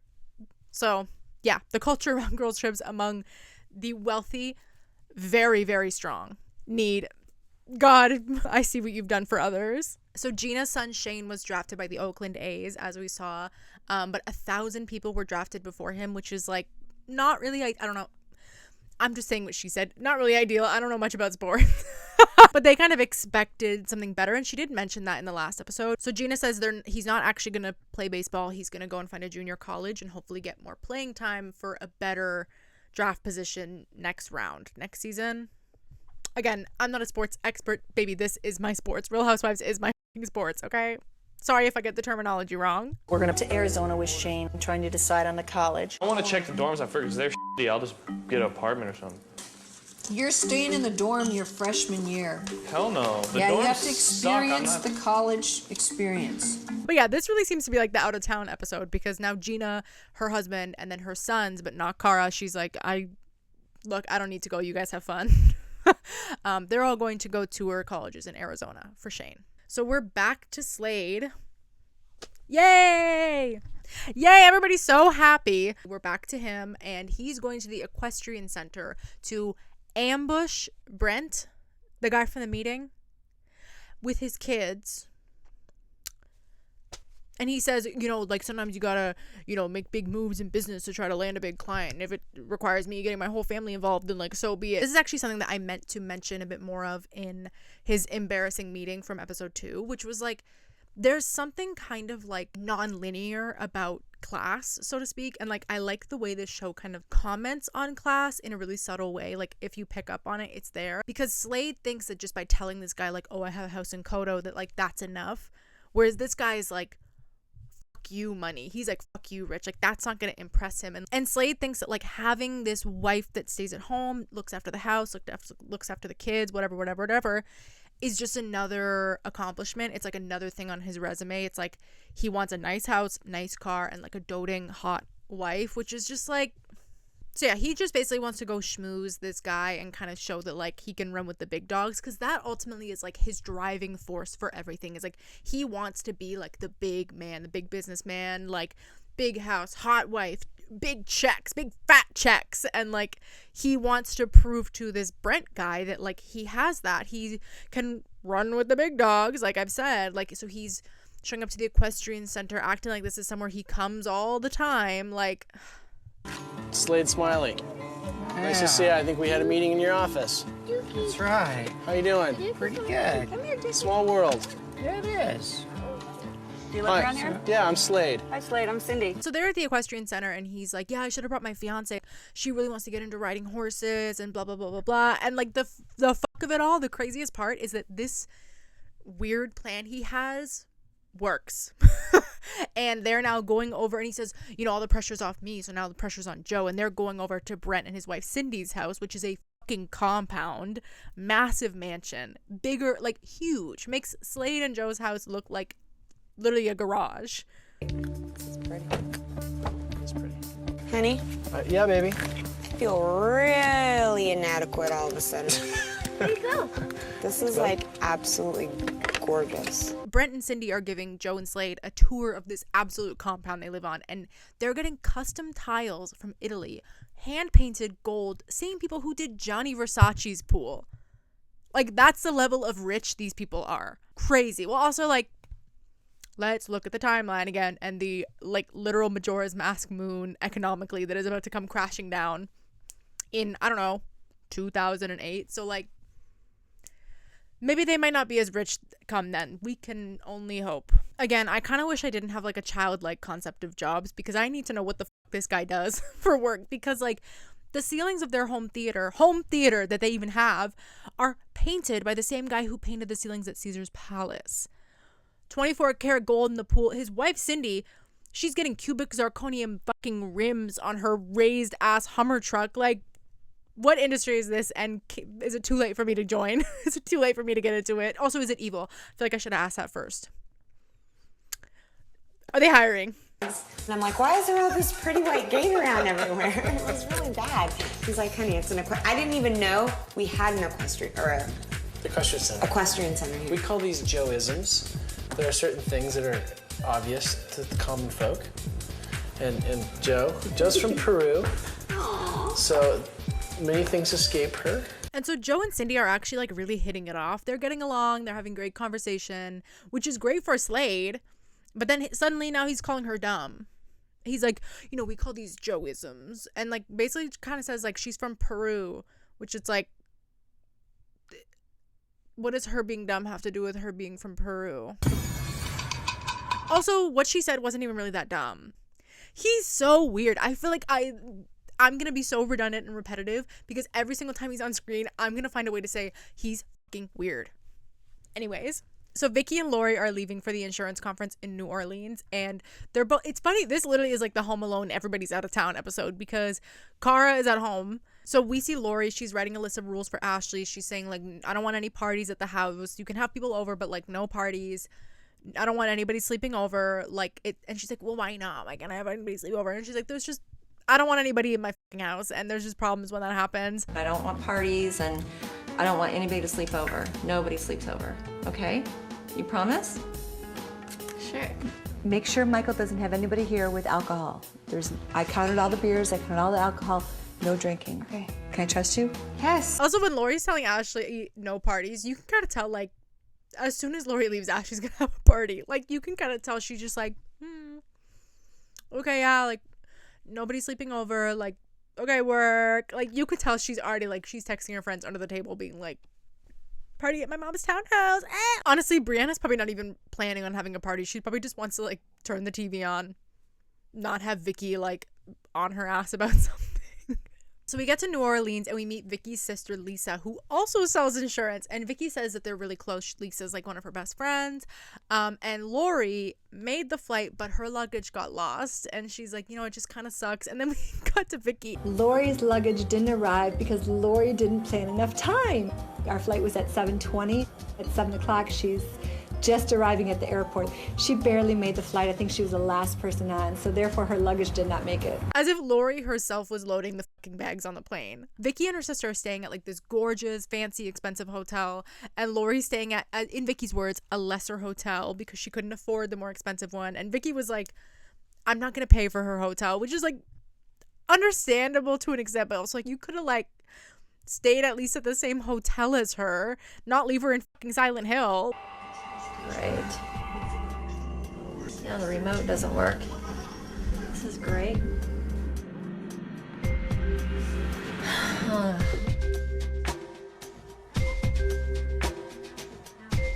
So the keoughs go to look at schools. It's just a whole lot of nothing. Because they do not care about the school. Jeana literally is like, it could have been one teacher and a desk. If they had a good baseball team, then he was going there. And they were saying, like, the dorm rooms literally looked like he was going to the Marines. He's like, I have a king-size bed at home. Like, this is nothing. It's ultimately just like, okay. Sometimes they show you shit that's not that interesting. They went to Arizona because Chosen Child needs to go look at every possible JC that he could look at. I think Shane is definitely going to be really interested in the criteria and the classes that he might be able to take. Not. He wants to know the parties and the biatches. So this is the part where I feel guilty for calling Kimberly boring, because she reveals that 9 years ago she had her third malignant melanoma, which is like crazy, and that the doctor told her she had 2 to 5 months to live, which obviously wasn't true because she's, thank God, with us today. Still, she's still alive, don't worry. And it was terrifying to go through.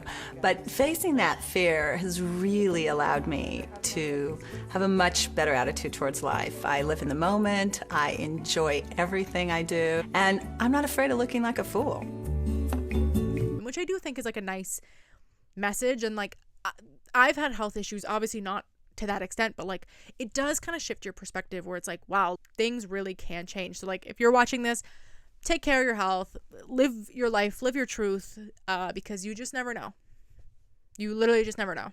I like going away with this group because we can get tipsy, we can let loose, we can have fun. It's so romantic. Should we make out? Everybody's got a great sense of humor. Nobody takes it too seriously. And hey, when you're in a big group of blondes, you get a lot of attention. When they go to the club, like, I know I say this probably every single time that they show a club, but I'm like, this would heal me. Like, going to this club with them would literally fucking heal me. And like, something that I also appreciate about Housewives, like, again, I could and probably will do an entire separate video on what I love about the show and kind of unpack it in the broader sense of like all the franchises that I've watched, at least. Seeing them have fun at the club, like, we don't really see on TV women of like this age bracket interacting with their friends and having fun. Like, if we see women of this age in their 40s or 50s on TV, like, they're somebody's mom.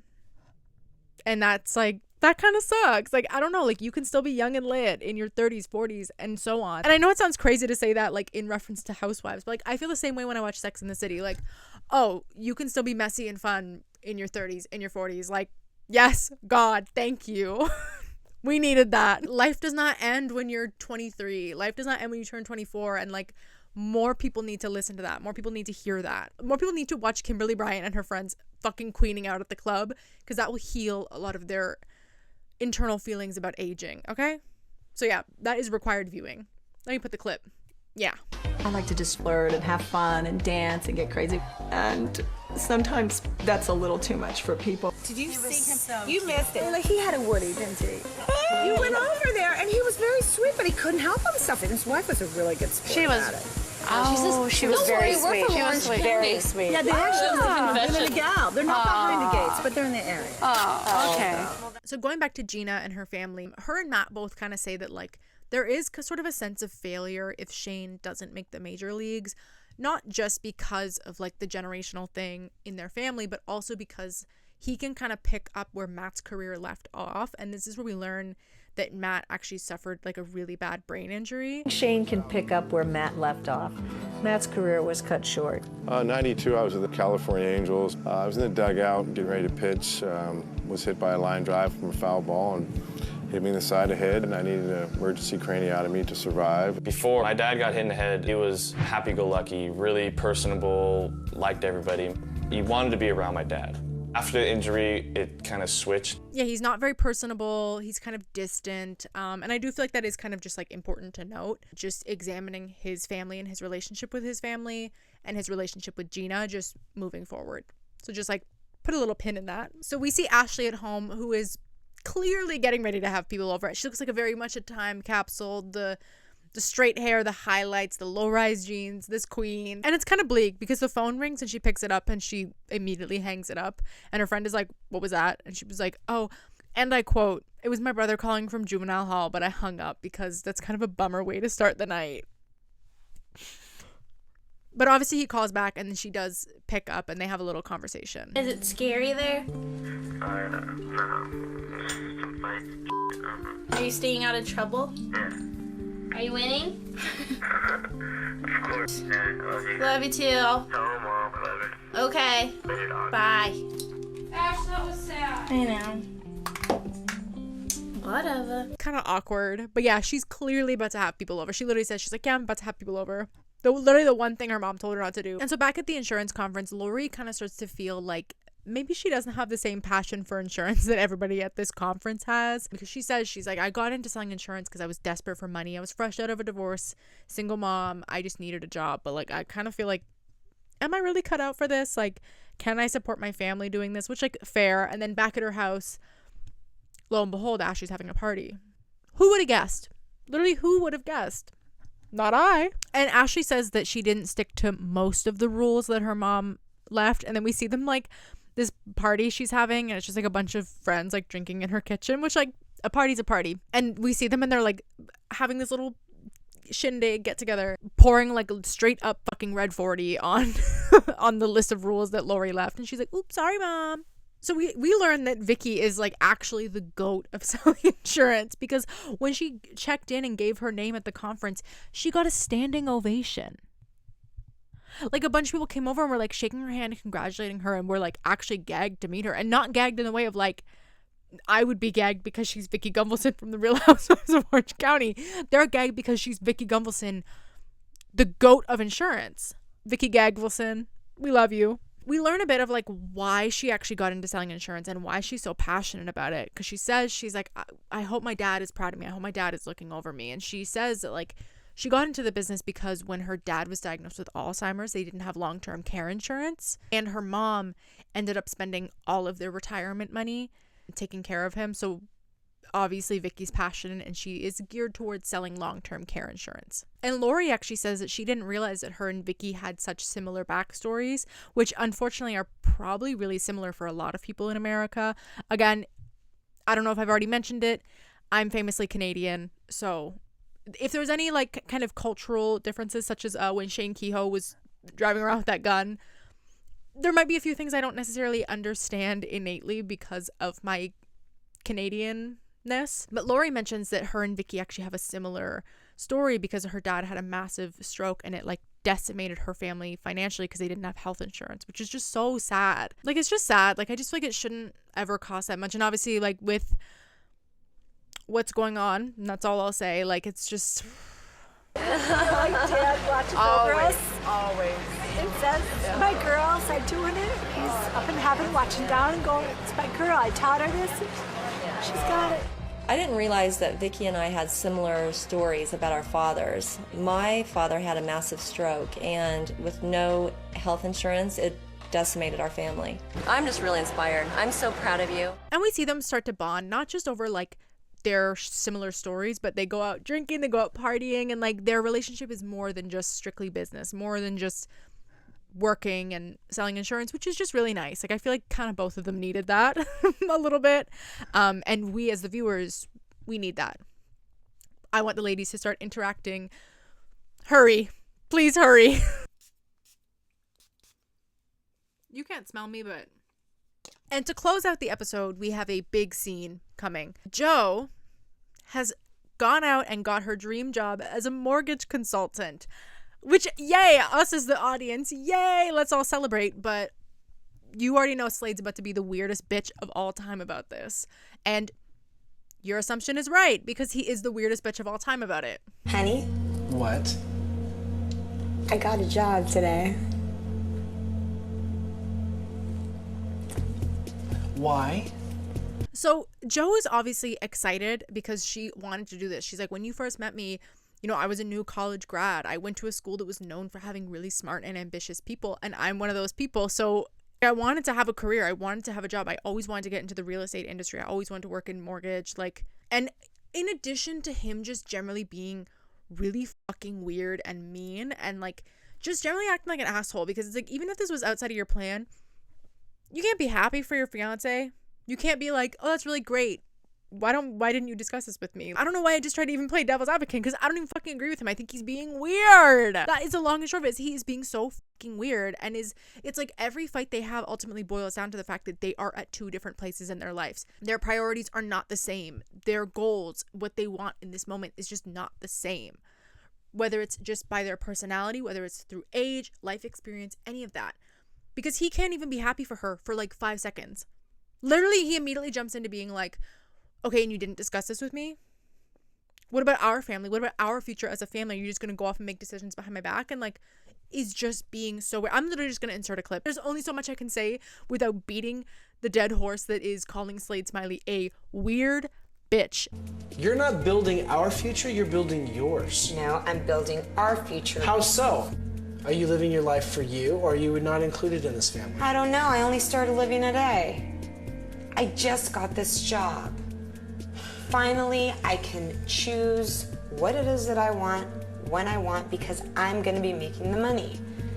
Okay, you go work on your stuff, I guess I'll work on my stuff, and I hope at some point we figure out how to connect back in the middle. And she literally just tells him, she's like, you're so lame. Like, you're being so fucking lame right now. Which he is. He literally is being lame and weird and a bitch. Say it with me. Slade Smiley is being a weird bitch. Is it that serious? Because he's saying it was your idea to stay home and, you know, take care of the house. And that is my thing, is he keeps saying take care of the house, which is like as if the house is like a living, breathing, as if she lives in like the fucking haunted mansion. She lives in Monster House, whatever that movie is. Like, no. Like, especially because they have a gardener. He mentions in an episode, like maybe it's the next episode, we'll get to that. He mentions like, oh, there's a letter from the gardener. They have a gardener. I just don't understand what in the house needs taken care of. Also, like, things change. Like, her mind might change. It's not like she has a kid. That's the thing, is it's like, they're not our kids. This scene really bothers me. Like, really fucking bothers me. I'll just say that. So we are on to episode 4 now. Obviously, episode 3 ended on kind of a bombshell with Joe and Slade getting into that fight about her getting a job. I said before, like, if there's one story arc this season that I have a lot of thoughts and opinions on, if you couldn't tell already, he's such a loser to me. Slade Smiley is literally public enemy number 1 in garbage can list. Slade Smiley! I will never remember what it is that Slade Smiley does for work, because number 1, I don't like him, I don't care about him. Slade Smiley is being a weird bitch. It is the Joe and Slade relationship, and I was thinking more about it. Even though I find this plot, mostly Slade and Slade's involvement with this, frustrating to watch and kind of sad, just all-encompassing, just like you want to jump through the screen and be like, let her go to work. Like, oh my God. Something about it is interesting in the sense of like kind of commenting on this like romanticization of, is that a word? Like romanticization. You know what the fuck I meant. This sort of like the way people romanticize like being a stay-at-home girlfriend, even like that shit on TikTok. I'm famously not on TikTok really. The dark energy that emanates off of that app is like a bit too much for me. I feel spiritually bitten every time I open the app, but I digress. It's not about that right now. It's not about that. This sort of trend of like stay-at-home girlfriend, stay-at-home mom, like that type of thing of like this slow life and all that. Obviously part of it is like, yeah, I would like to have nothing better to do than go to Pilates and work on my skincare all day, which honestly, I don't have a job right now, so that is kind of what my day consists of. For as frustrating as it is, this whole story arc, I do kind of like this angle of this actually is not fulfilling for me. I actually have like dreams and goals that exist outside of just being your wife and sitting in this nice house, which yeah, it's nice to have, I'm sure, this gigantic property and all these nice things and access to all this money, but at the end of the day, they even said previously, it's like, without people to share it with, like, what's the point? I absolutely love my job. I work at Countrywide in Vashon Island, Premier Lending Division. I have finally gotten my dream job. So the episode starts with Joe going into work, and she's talking about how she's really excited because she's kind of gotten her dream job. She feels very fulfilled. So while Joe is going to work at her dream job and is very excited, Slade is on the golf course, and he's talking about how, and he seems like pissed. He's like, because Joe's decided to go and get a job, I now need someone to take care of like the house and my email. So he's hired a personal assistant, which is this girl named Megan. And I just like, I can't imagine that whatever he does is that important. Like, I'm sorry, I don't know what the fuck his job is, but it's just weird. And like, she's sitting in the golf cart, like while he's playing golf. This is one of those moments where like time of the show really does show. They're kind of making like double entendre like jokes. He's saying like, oh, Megan, can you grab my balls please? And like she's picking up the golf balls. Like it's very uncomfortable, if I'm being totally honest. I'm sure if I was not in the golf course today, it would have been quite more men talk, but I'm sure it was held together a little bit more properly because I was there. Megan, will you grab my balls, please? I want an assistant that grabs my balls too. Shut up. Like this is a prime example of something that would not fly on TV today. It's very like Bush administration pre-Me Too type shit. Nothing too crazy, but like telling your assistant to grab your balls is like crazy. Now this scene is actually most pleasing to me because it's the first time we see my favorite editing trope in all of Housewives, which is where they'll have like two people discussing the same thing and they'll like intercut it like with their sort of respective camps. So like in this case, it's Joe and her friends and then Slade and his friends, like his work buddies. But a lot of the time it's like when they get back from a girls trip and it'll be like one woman talking with her husband and another woman talking with her husband, and they're giving two different accounts of the situation. Like they're giving their perspective, but like just the difference in the way they're talking about it is like most pleasing to me. Delicious. There's something about it that feels very like theatric. Like it feels like something you would see in like a stage play. And I know that I sound like an idiot because like, yeah, okay girl, this is how TV works, how storytelling works, like duh. But I don't know, something about the way it's utilized in Housewives is like everything to me. I'll gag at anything they do on Housewives. I'm sorry. You're just gonna have to deal with that. Slade doesn't want me to work, and I kind of talked to them. Why he doesn't want you to work? He like wants me to stay at home, and he wants to write me this little check every month, and that's all I get to shop and drink with. She feels weird having to come to me for money, you know, and I give her a hard time if she's not spending it the way I think she should be spending it. So Joe's talking about, she's like, yeah, he's just being weird about the fact that I got a job, and like now he hired this assistant, which I also think is weird because now I call his phone and now this random girl picks up. Like it's just too much. And she says, she's like, I don't want to have to ask him for money for everything. Like he gives me an allowance and like that's just all I have to like shop and drink with, and I want to have my own money and my own success. And he's talking about, he turns to his friends and he goes, does your wife cook dinner for you when you're at work? Does your wife cook dinner for you when you're at work? And is like mad that nobody's at home cooking dinner for him when it's like, okay, buddy, if you're so rich, then hire a personal chef. Hire a housekeeper. Like, that's the thing is, it's like he's boasting about how rich he is, but he wants to outsource that labor to his fiance against her will. Like, that's the fuck of it all. I'm sorry, this doll is going through too much. This doll goes through too fucking much. And he says, he's like, you know, she doesn't like that I give her a hard time about how she spends the money. Yeah, she's an adult. I don't think she would like that. Yeah, you can't get a job to have your own money. I'm going to give you an allowance, but also I'm going to police how you spend it. Damn, is she dating her dad? Sigmund Freud. So Slade calls her and is like, honey, like we got a $400 bill from the gardener. Like there's a problem. The rabbits keep eating all our weeds, and we all know who fucking Elmer Fudd is around here. And she decides to troll him a bit, and she's like, ooh, I heard the guy who shoots rabbits is this like young hot guy who drives around shirtless. You can have your little toy and I'll have mine. I heard that the rabbit guy who kills the rabbits in our neighborhood, they're bad up here. we heard he's like this really young hot ball player who like kind of rides around the community topless.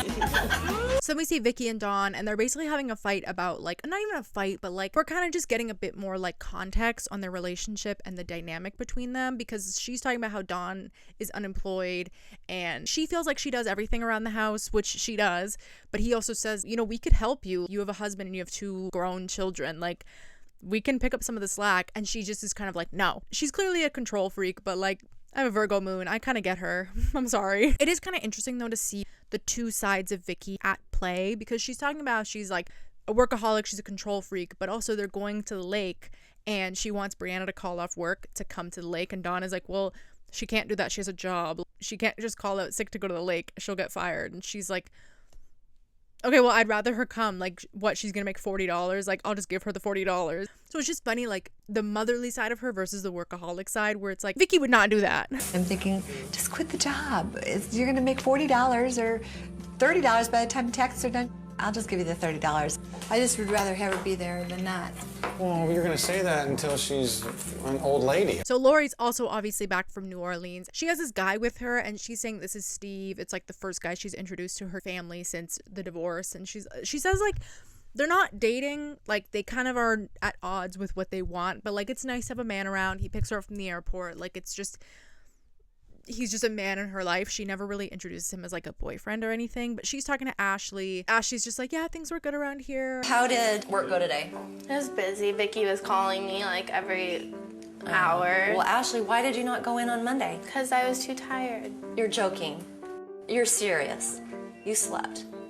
Kimberly's back from her trip, her little girl's trip, and her and her husband Scott are touring houses. And who is the one to know for real estate but Jeana Keough, and she's showing them houses. And honestly, like at this stage, I love just like seeing the women interact, especially because I know what the show becomes. I'm like, yes.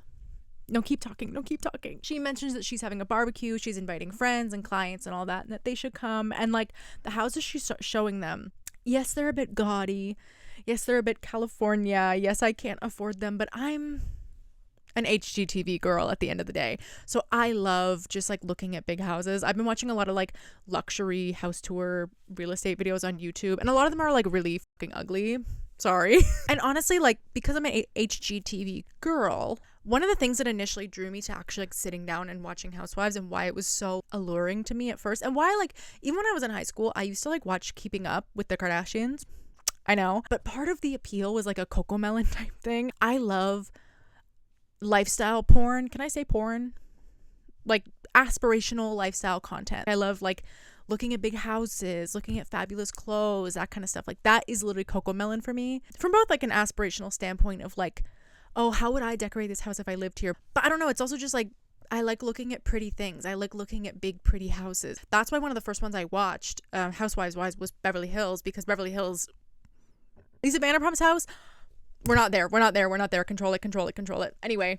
I have to keep in mind that there's music lessons and math lessons and private school tuition and Pilates and personal trainers and tennis lessons and swim team and all those other things that we love to spend our discretionary income on. And if we stretch to get into one, then we would have to eliminate quite a few of those things. My choice is I'd probably want to spend more money on the house and cut back on the private school, some of the lessons. So then we see Shane, Gina's son. He's shooting hoops with his friend, and he's like, if I make this hoop, I'm getting some tonight. And he like misses actually like 10 times. And that's when he is at the asexual conference, and he says, I do not have sex. I'm not a big sex guy. All right, best out of 3 on that me getting some shot. This is down, baby. Oh, best out of 3. I do not have sex yet. I am a virgin. I'm not a big sex person yet. This guy go down, baby. Ah! Best out of 5.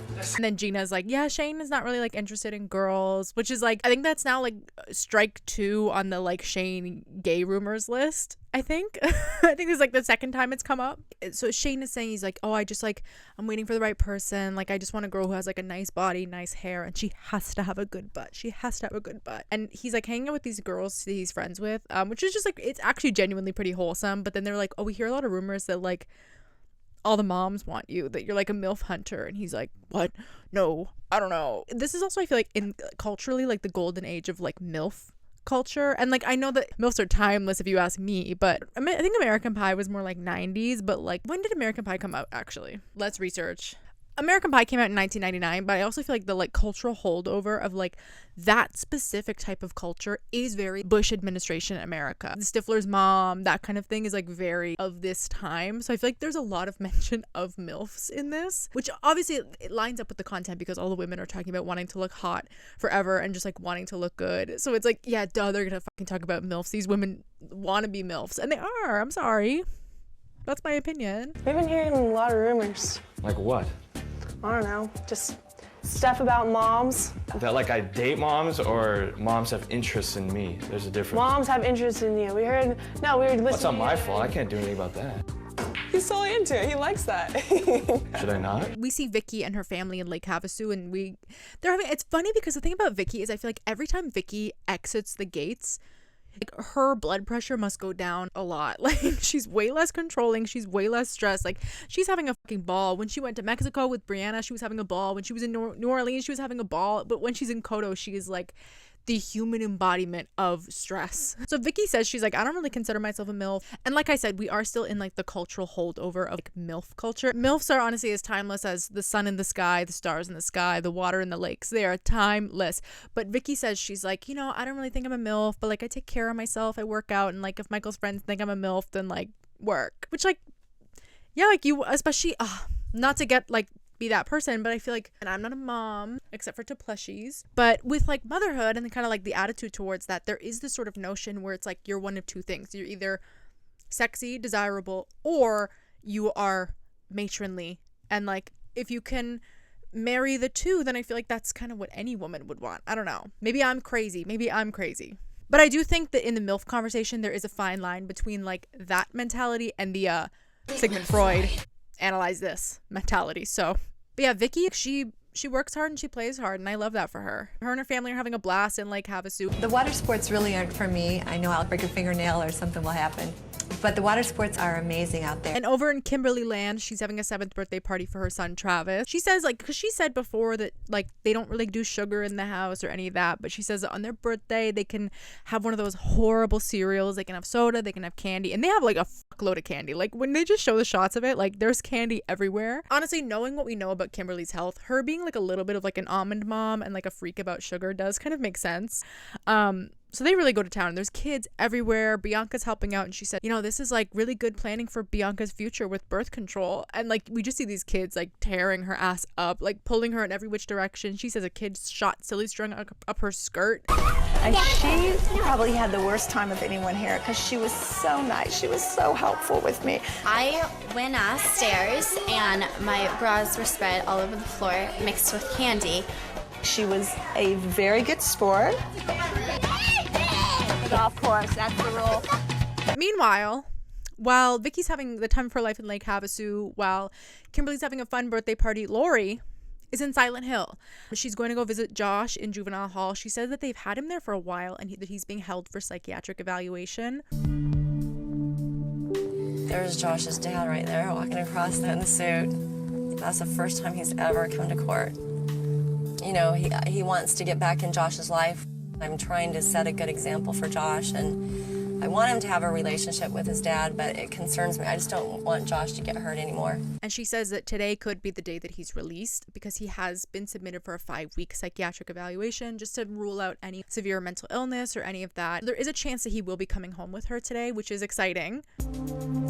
We had a part of a hearing today. His psychiatrist didn't show up with the evaluation.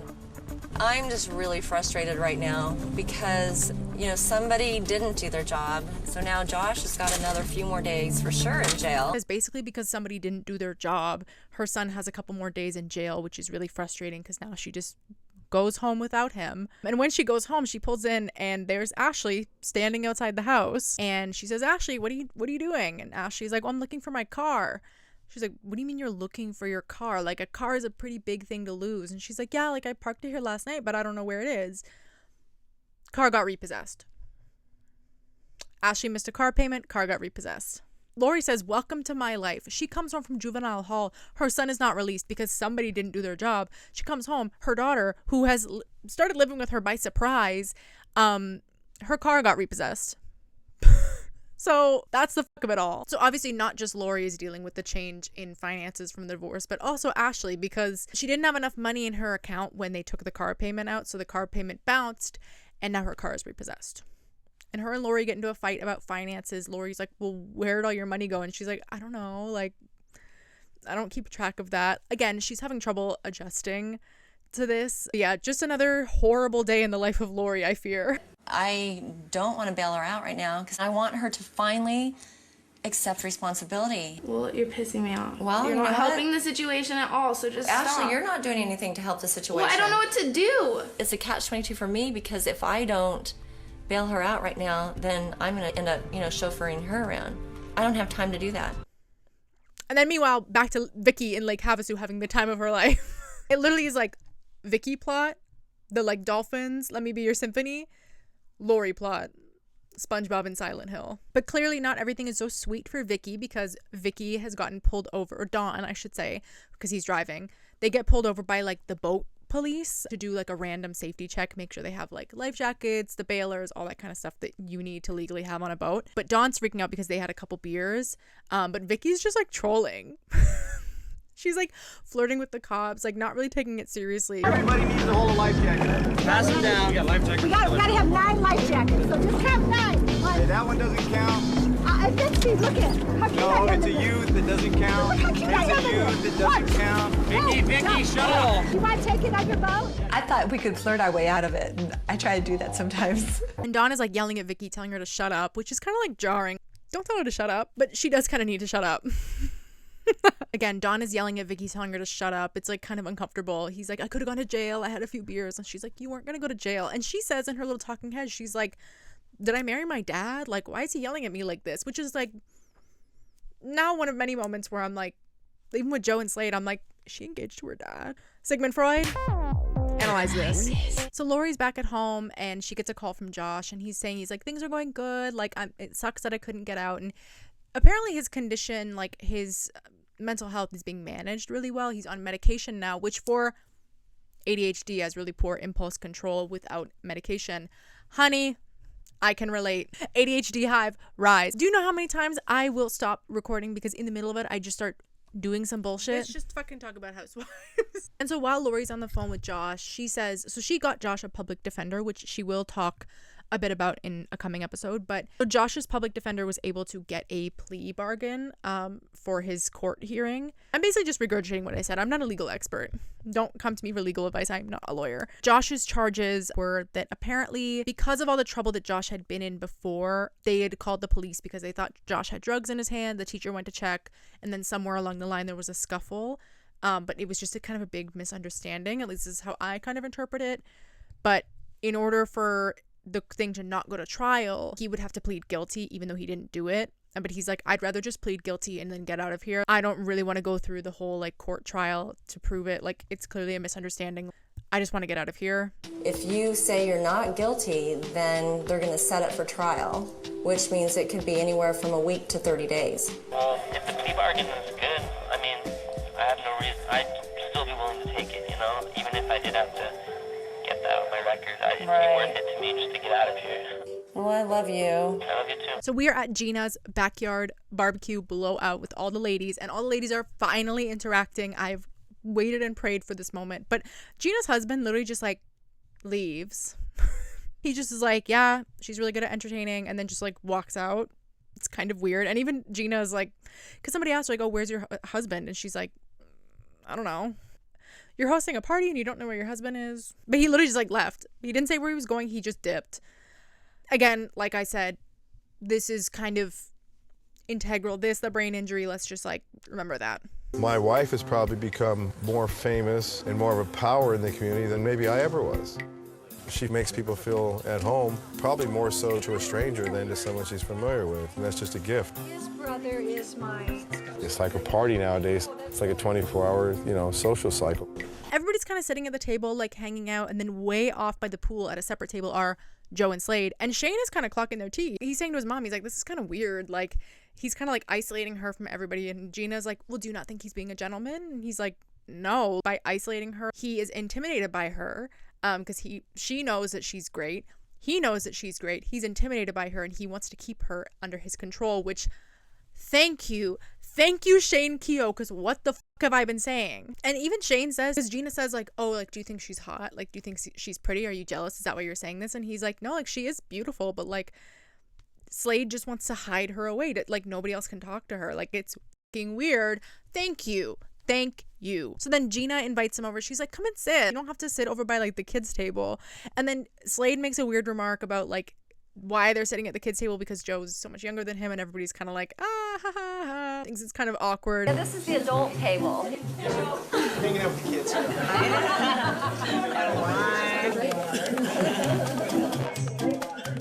long have you been together? A year and a half. It seems so much longer. Like it really does. Only because we've been like, no, it's like. And even Gina says, she's like, Joe probably has more in common with Shane than she does with Slade, given that Shane is 18 going into college and Joe is 24 just finished college. Like, they have more in common than Joe and this freak. But not that I feel strongly about it. But Lauri seems to be a bit like towards Slade. She thinks he's funny. She's laughing at his jokes. And she says, oh, do you have a brother? You do not want to get involved, queen. And Jeana says, she's like, I love hosting. I love introducing people. You just never know what's going to happen when you introduce people. It's kind of ironic because she's like the nucleus. She was the original housewife and kind of brought this whole thing together. So yeah, we can tell. And then Joe asked Shane, she's like, are you the guy that shoots rabbits? Because she knew somebody had said that the guy who shoots rabbits is cute. So she just literally asked the one guy who was like kind of cute. She was like, it's you, isn't it? And lo and behold. So then Shane goes over to Joe's house to teach her how to shoot the gun and kind of like look after the rabbit problem. And they're just like having like friendly conversation. And then she asks him, she was like, oh, like, what does your girlfriend think about you leaving for college? And he's like, oh, I don't have a girlfriend. And then she's like, I honestly thought you were gay. Which is now like, this is like the second or third mention of like people thinking that Shane is gay. I don't have a girlfriend. I have a friend. Girl I'm seeing, whatever, or girl I pay attention to more than other girls, I guess. I don't know what the hell you call it. So you're not gay? Oh, man. You'd like that probably, huh? So you'd have like a gay friend. Do you have any gay friends? Well, I was just kind of curious. Really? I actually don't think he is gay. But then Slade obviously comes home in the middle of all this and then decides to be weird about it. Joe's like swinging the gun around and then he's just like being kind of bitchy and his outfit looks so frumpy. I'm like, for somebody who's so, you know, rich and big man in Kodo, you couldn't get some nicer clothes. He looks a fucking mess, but that's just my opinion because I don't like him. But she goes upstairs and she's like, I feel like you're mad at me. Like, I feel like you're being weird. He's like, I come home from work and here's you and this 18-year-old. You're flirting and swinging a gun around. Why don't you guys just get a room? And she's just like, what?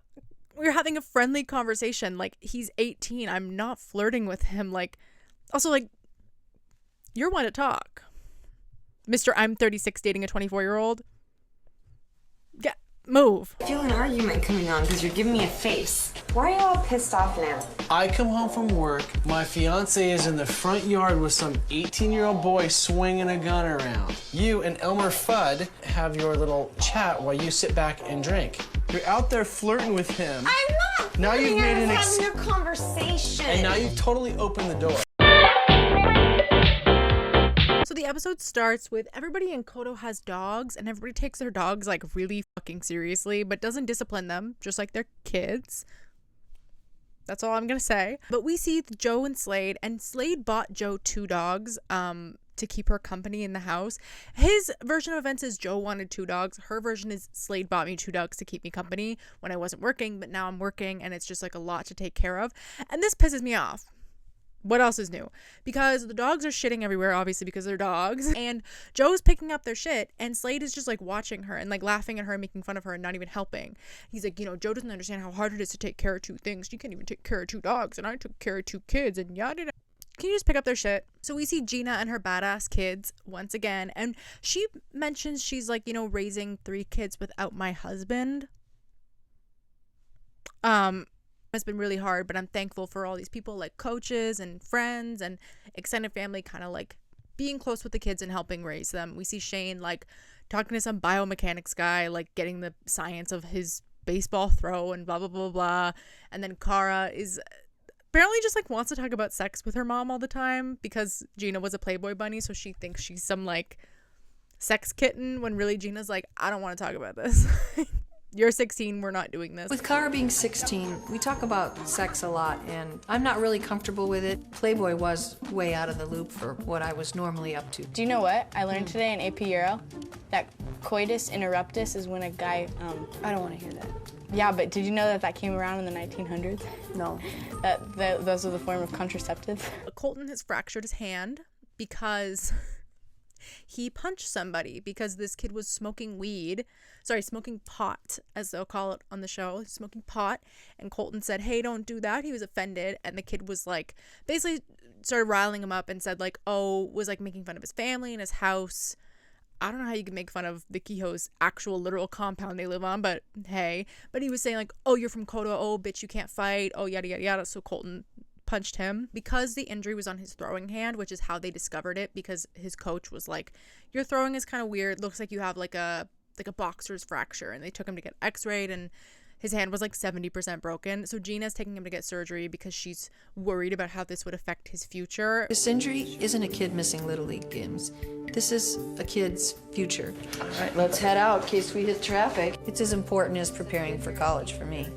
I want to make sure it's fixed and fixed right. While Jeana's taking Colton to go get surgery, Vicki, Lauri, and Lauri's friend Lorelai, that's kind of a mouthful to say, they go out for drinks, and it's nice. They're getting a lot closer, especially after the New Orleans trip, and they're talking about, you know, life at home. Vicki's talking about Dawn, Lauri's talking about Josh and all this stuff, and she says that part of why she got Josh a public defender, like I mentioned, that was that she didn't want, like, she wanted him to learn a lesson, and she didn't want to feel like she was bailing him out by just like throwing money at the problem and hiring a lawyer. She wanted him to really learn a lesson. So that's why she settled on getting a public defender. And the thing is, with Lauri's decision to not get Josh an attorney, I understand her reasoning. I get that she doesn't want to feel like she's just buying his way out of jail.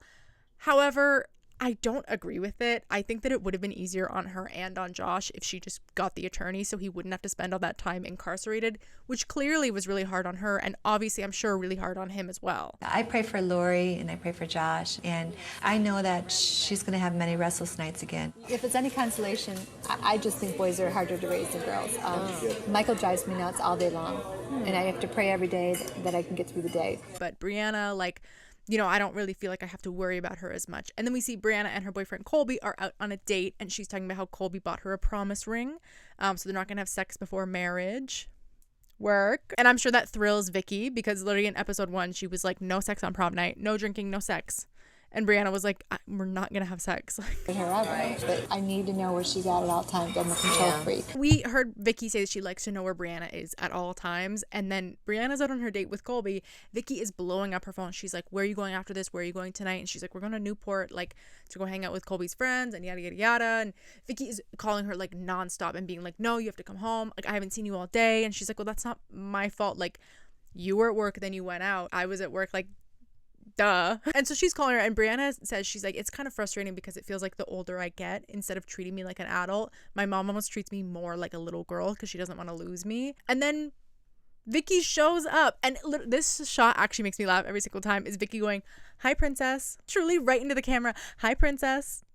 Hi, princess. Hi, princess. I just wanted to pop in and say hi. Where'd you get this from? This cute little green thing. I bought it. Hi, honey. Hi. Yesterday. Cute. What are you eating? A calzone and chicken. This looks good. What is that? It's chicken.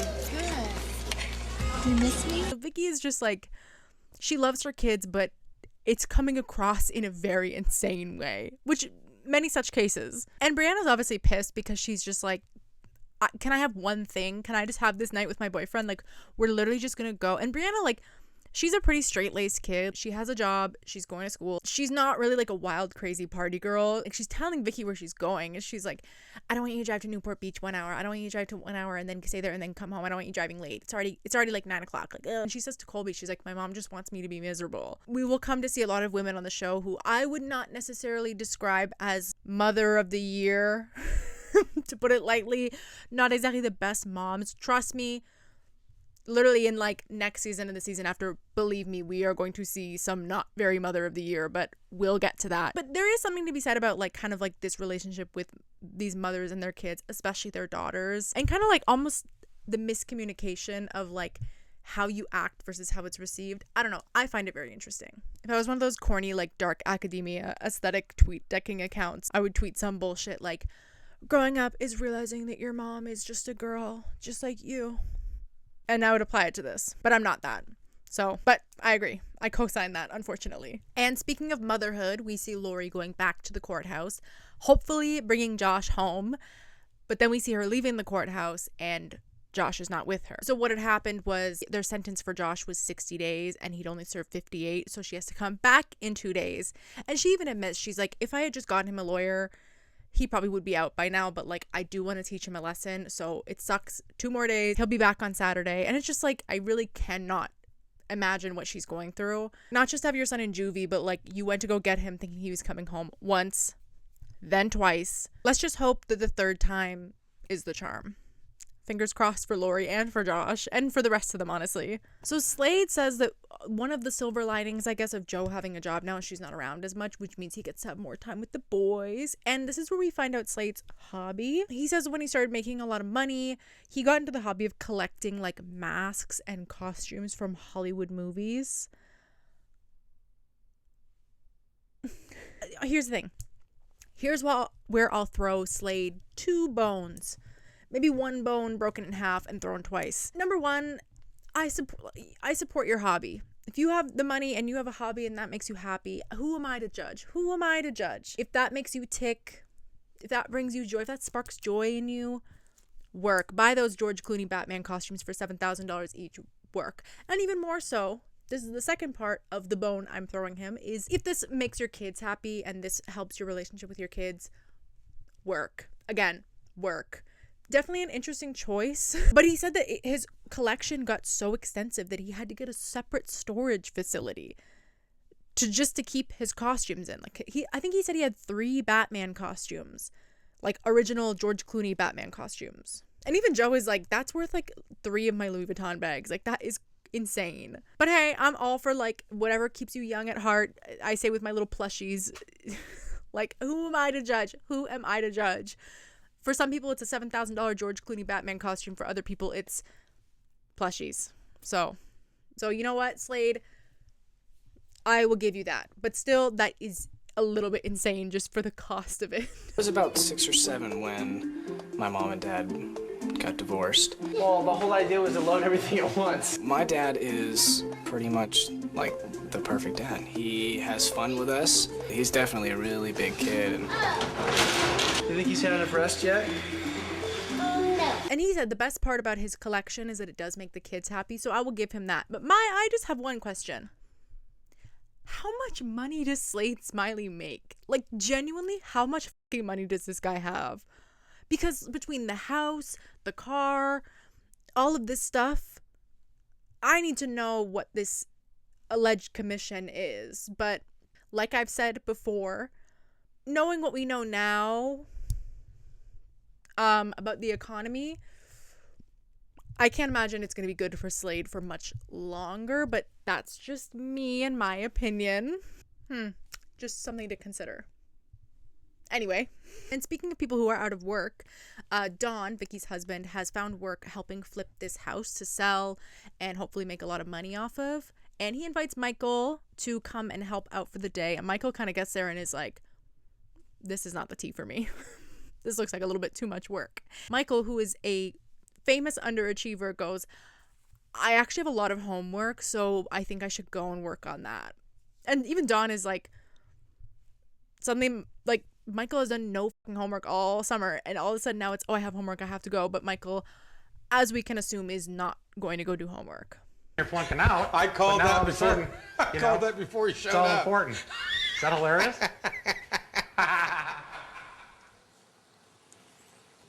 You want to go in the pool? I don't know. It better not be chilly. If I get a chill, I'll be pissed. And something interesting, like the knowledge that I have that I'm now sharing with you about how Vicky even got on the show was because Michael thought that him and his friends would be a good candidate. And it is kind of funny that like his summer just consists of a whole lot of like nothing. So like, thank you, Michael, for not being very interesting, but letting your mom into our television sets. Like, thank you. Literally, thank you. I'm not even joking. Thank you. I'm going to pick up Josh. I'm wondering what can go wrong this time. So, Sophie, you can stay outside with Steve, and so when we come out, you can give him the note. I'm really disappointed. I was really, really, really upset with Ashley this morning. She wouldn't make it. You should come with us. You should come. You need to be with us. She said, you know, I'm not going to celebrate him coming out of juvenile hall. That's nothing to celebrate. And see, that's not the way I'm looking at it. Lauri happy moments. Literally Lauri fucking happy moments. Josh is out of juvenile hall. Literally third time was the charm. Thank God. And Josh says he's really happy to be out. He's like, it's nice to like feel the sun on my face, which is so bleak. Not walk with my hands behind my back, all that kind of stuff. And Lauri just seems so happy to have him back. Like she was worried sick. This is just so like, yay, thank God. And he does want to learn from his mistakes. He doesn't want to end up in that situation again, and also doesn't want to put his family through that again.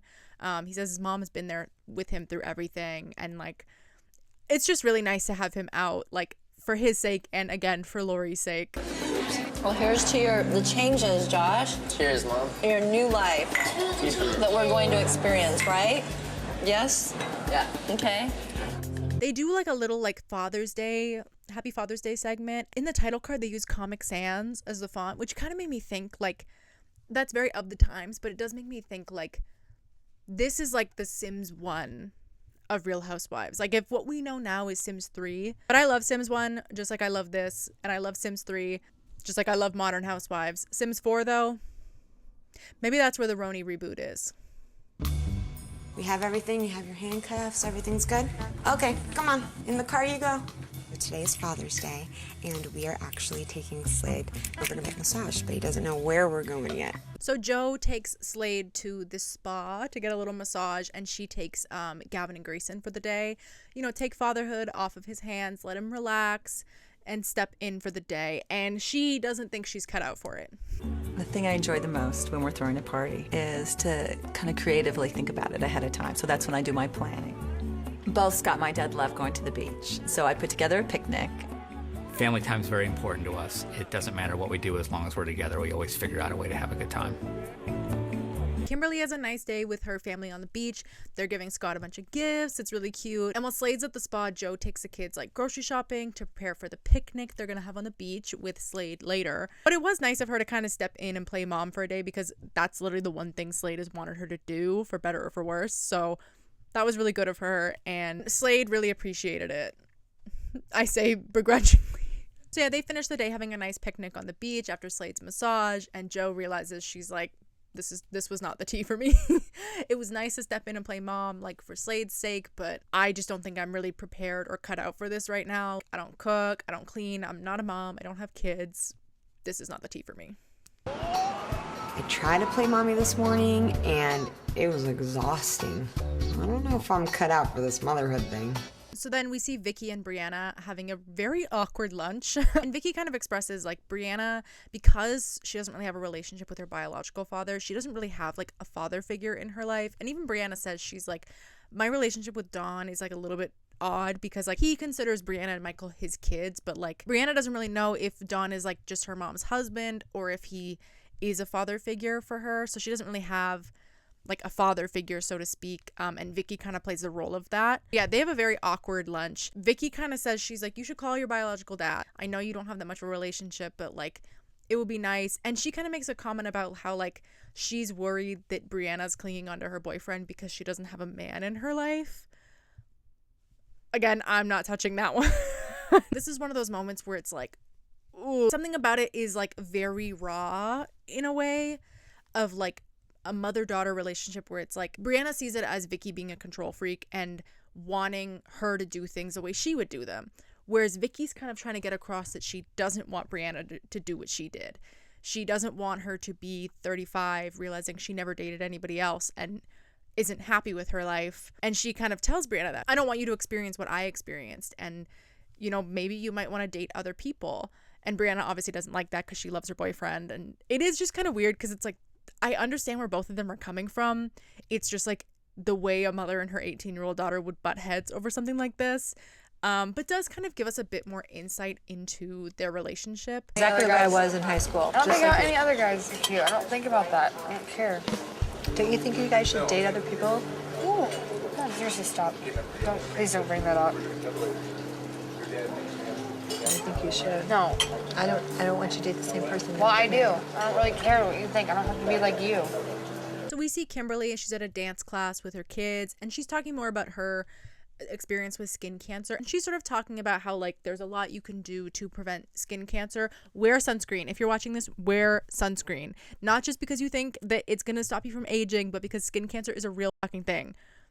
Wear sunscreen. Cover up in the sun. Hats, umbrellas. I've personally been known to wear a UV shirt every now and then because I don't want to get a sunburn. I don't want to get skin cancer. She mentions too that she wants her kids to learn to live their life to the fullest, live in the moment, and not let fear hold them back. Like, be cautious and be careful and be mindful, but don't let fear prevent you from living in the moment. And I just generally think that's like a really good lesson. That's a good lesson to teach your kids. Even a lot of adults, myself included, could learn something from that. And then we see her go into the doctor's office. So she's going to the doctor for her regular checkup. And she says this is actually an important one because she does have a couple moles that she is a bit worried about, and also wants the doctor to check for moles that she can't see, which is super important. And he does see some that he thinks they should biopsy. She'll get the results in a few days. And she says that she's not too worried because any biopsies she's had over the last few years have come back negative, which is really good. You know, it's important to me to allow my children to learn to be in the moment, but also not to let fear cripple them.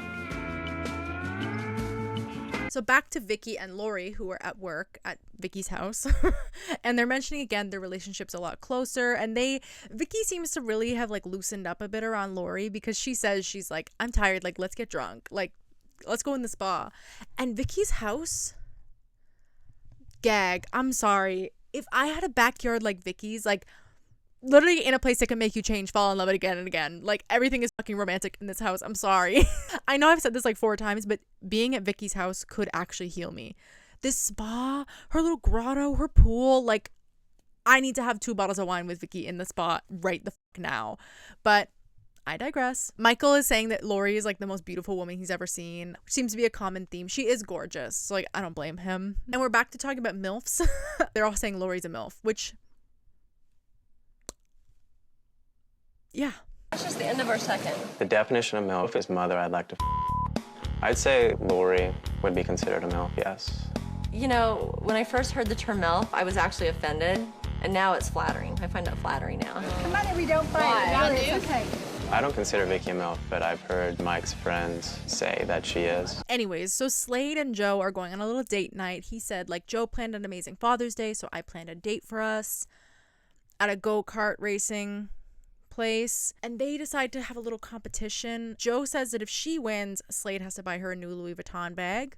Reasonable. Your husband's always talking, or fiance's always talking about how rich he is. So yeah, seems pretty fair. Slade's prize is, if I win, I get to see you cleaning the house in a French maid costume. What the hell, sure. Her immediate response is, honey, I don't clean. I'm rooting for Joe to win because she deserves that Louis Vuitton, and I don't want Slade to win. This really has absolutely nothing to do with competition. This is just Slade wanting to see me in some silly costume. So Slade wins. So now he gets to see Joe clean the house in a French maid costume. But for what it's worth, Joe does say, she's like, I feel like this was really good actually for us. It kind of broke up the tension because they have been fighting a lot. Things have been really awkward and kind of tense between them, with her getting a job and him not agreeing with that, and then Shane Keough being over at the house and him thinking that she's flirting, and just like a lot of mess happening, and they're just not really on the same page. Shocker. But she said this was good to kind of like break up the tension and just have fun and be silly together. So if she's happy, I'm happy. If she likes it, I love it. So we get this weird scene of Joe cleaning the house in a French maid costume. It's just so weird. She looks fantastic. She looks fucking phenomenal. But it's so weird. It's very weird and kind of uncomfortable to watch. Just, Slade thinks he's the housewife, like at the end of the day. And he's like, I don't know what was more exciting, seeing Joe in that French maid costume or seeing her actually use a cleaning product. So it's just like, the information I'm triangulating and I'm putting together is they have cleaners. They have a gardener. And he wants her to stay home and take care of the house all day.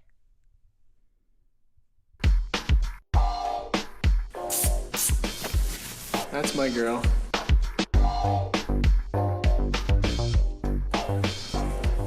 Yeah. Come here, baby.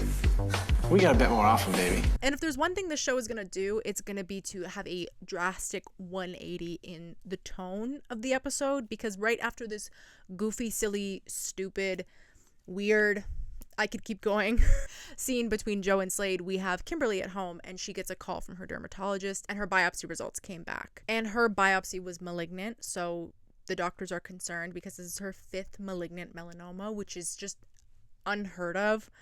According to the doctors, like for somebody to have 5, like it's It's so sad. It just sucks. And she even says, like, she's like, I don't know why my immune system keeps letting me down and keeps producing these things. Like, it's just, it is heartbreaking, honestly, because she is really young, and like to have gone through this so many times, like, I can't even imagine. And she gets it actually is really heartbreaking because she gets really emotional, and she says that if it's metastasized, it can kill her within 5 months. And she's crying, and she's obviously really upset, which is completely understandable. And she says, she's like, I'm not afraid of dying. She's afraid of leaving her kids and leaving her husband because she just doesn't think anybody could ever love them as much as she does. It's just really heartbreaking because her kids are so young and she's so young, and like, it's just like, fuck cancer. Like, at the end of the day, fuck cancer. It just breaks my heart. Like, at the end of the day, like, it breaks my heart. I have nothing funny to say about it. It just is so fucking sad. If it has metastasized, it could kill me within 4 months.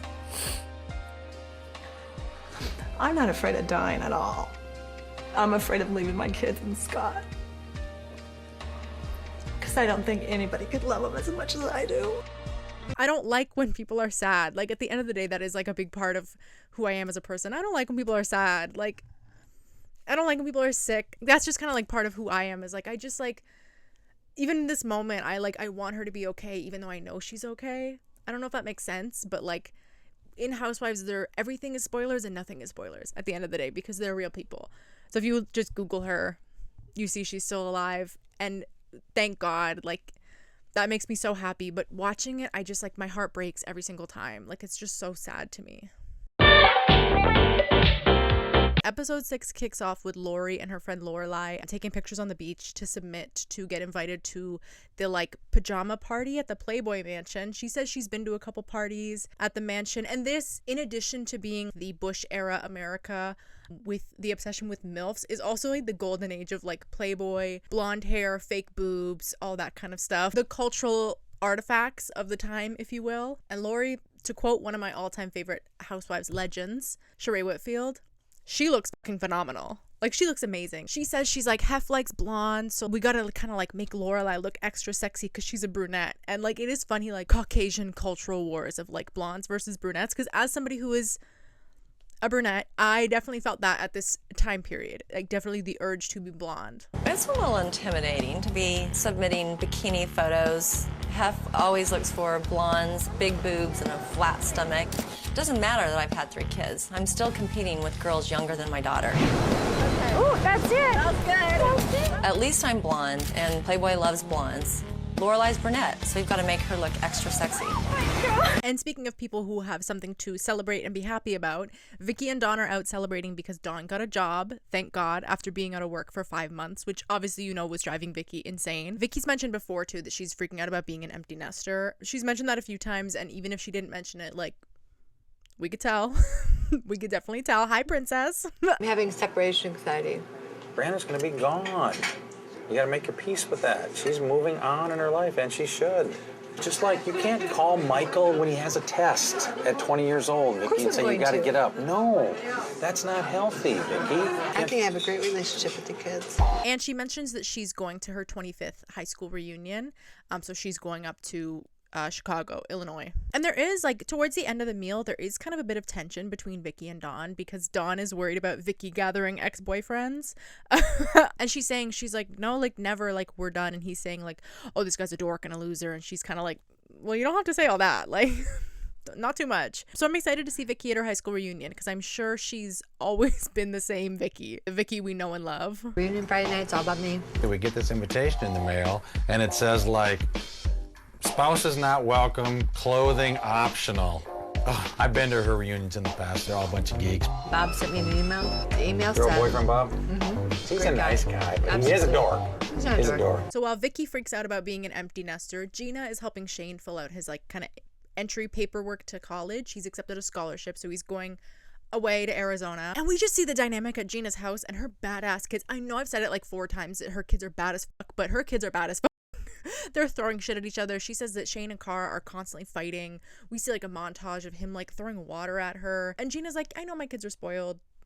It is what it is. I think the friction between my kids is normal brother-sister stuff. You're the biggest asshole I've ever met. They have been competitive since birth. I don't have a car. Why don't you wait till you can buy it? You know what?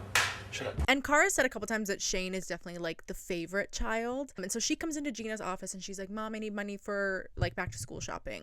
She also looks like a vision of like McBling realness in the TikTok realm of like what they call Y2K. That is what she's giving. She's giving mood board. And she's like, can you give me money? Like every other parent is taking their kid back to school shopping. Like, can you just put money in my account? And Jeana's like, what do you possibly need? She's like, well, I need clothes. I need cute jeans. She's like, you have enough clothes to last you like 4 lifetimes. She's like, yeah, but like I get bigger every year. And Jeana goes, well, then stop eating. Which, like I mentioned in the beginning, is just one of those things where like on a show in 2005, you would not bat an eye at somebody saying that. But now it's like, did she... So Jeana obviously gives her the money and Cara goes shopping with her friend. When I think back to school shopping, I think like you're going to H&M. Let me not name drop brands. I don't have any sponsors, so let me not give them any attention. You're going to Redacted and Redacted. The sales lady is like, oh, do you want to hear the damage? $2,400. I'm not one to like be taken aback at the money that rich people spend because like I watched this show. Nothing really phases me. $2,400. On teenager clothes for school. They bought so much stuff at this store that in the back of Cara's car, it looks like groceries. Literally like a grocery run in the back of the car, and it's clothes. $2,400 worth of clothes. And it is kind of crazy that she just like asked her mom like, hey, can you give me money to buy clothes for school? $2,400. Which adjusted for inflation is like $6 million in today's money. Like, I want to know what she bought. I want to see the haul. Because she was saying it was jeans.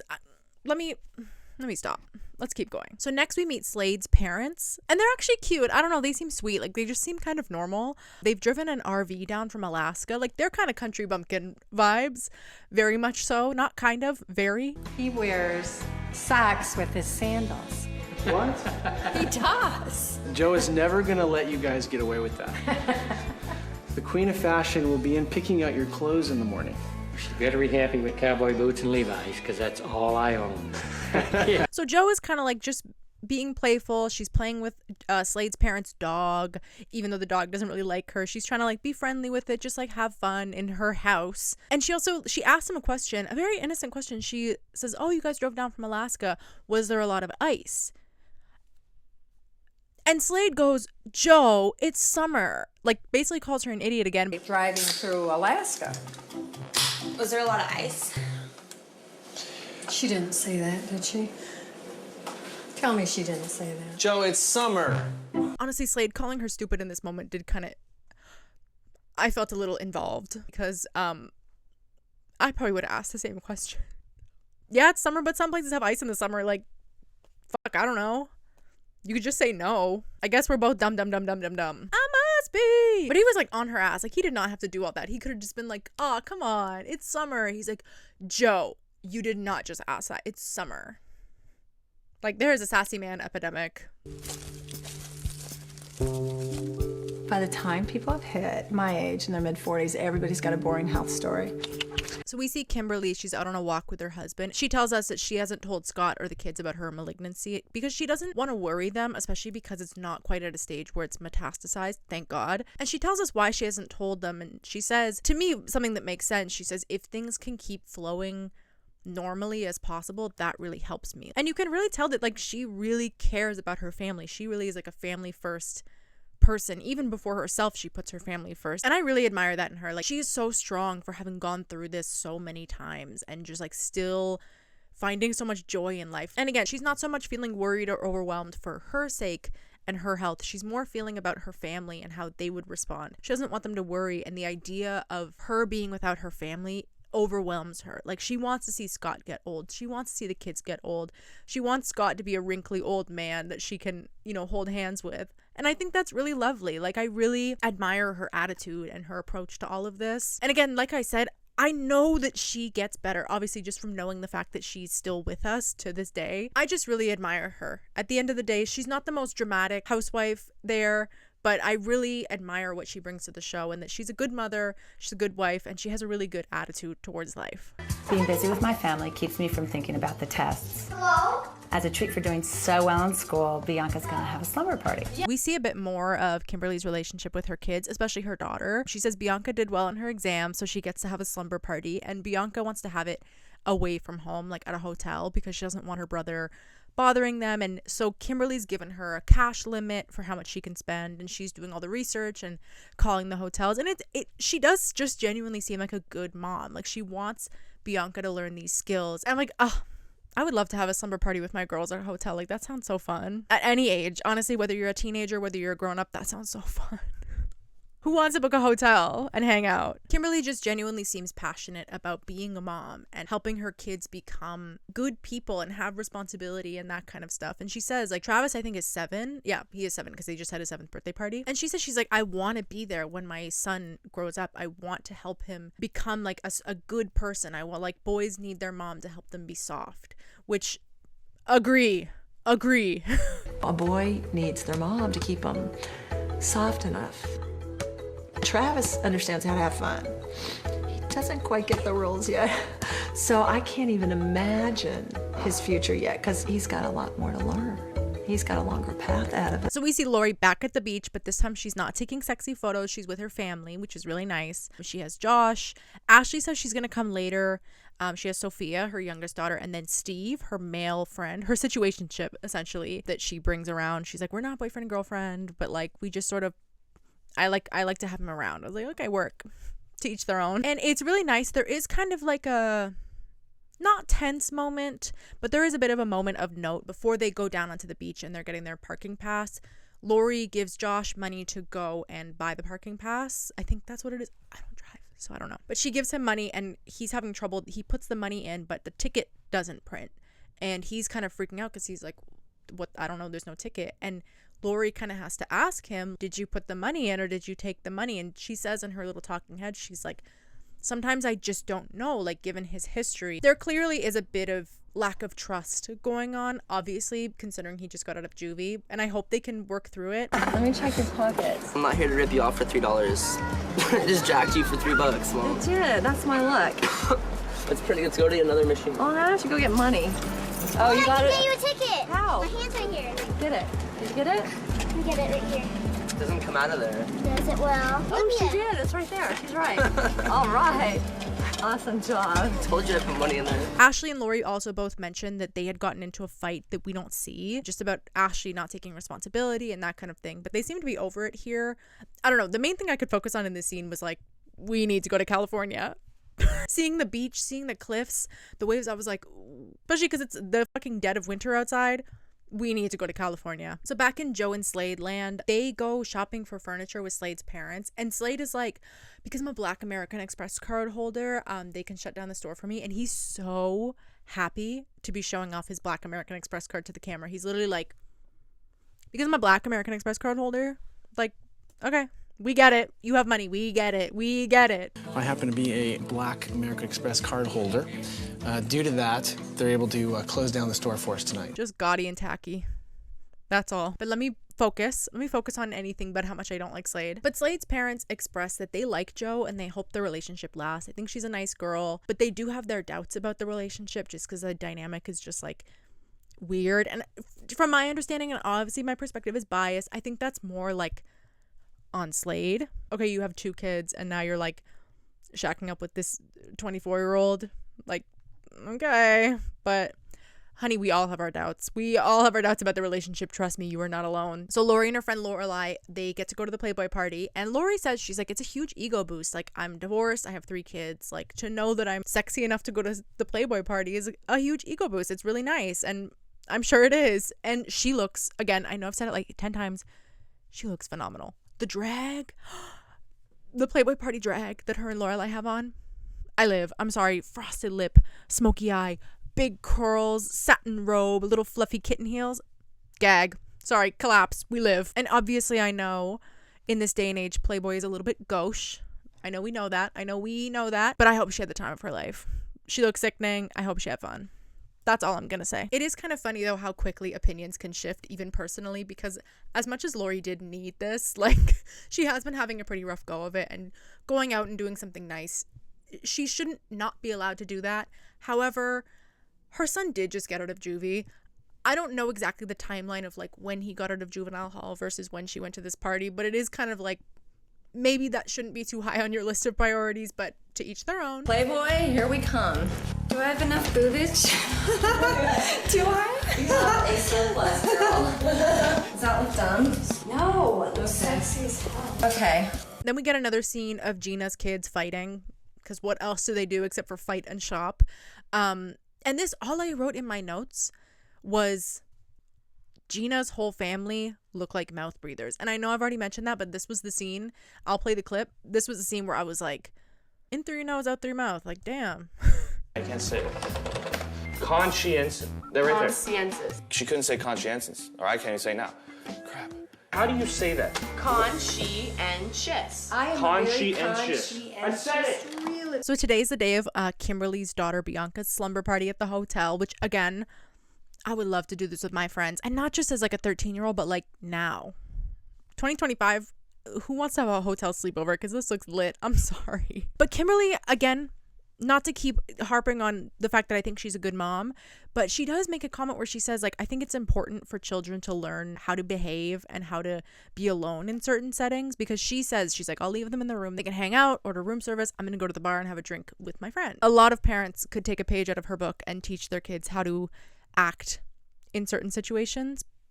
Seems like that's a lost art, but I'm not one to criticize people's parenting. Anyway, moving on.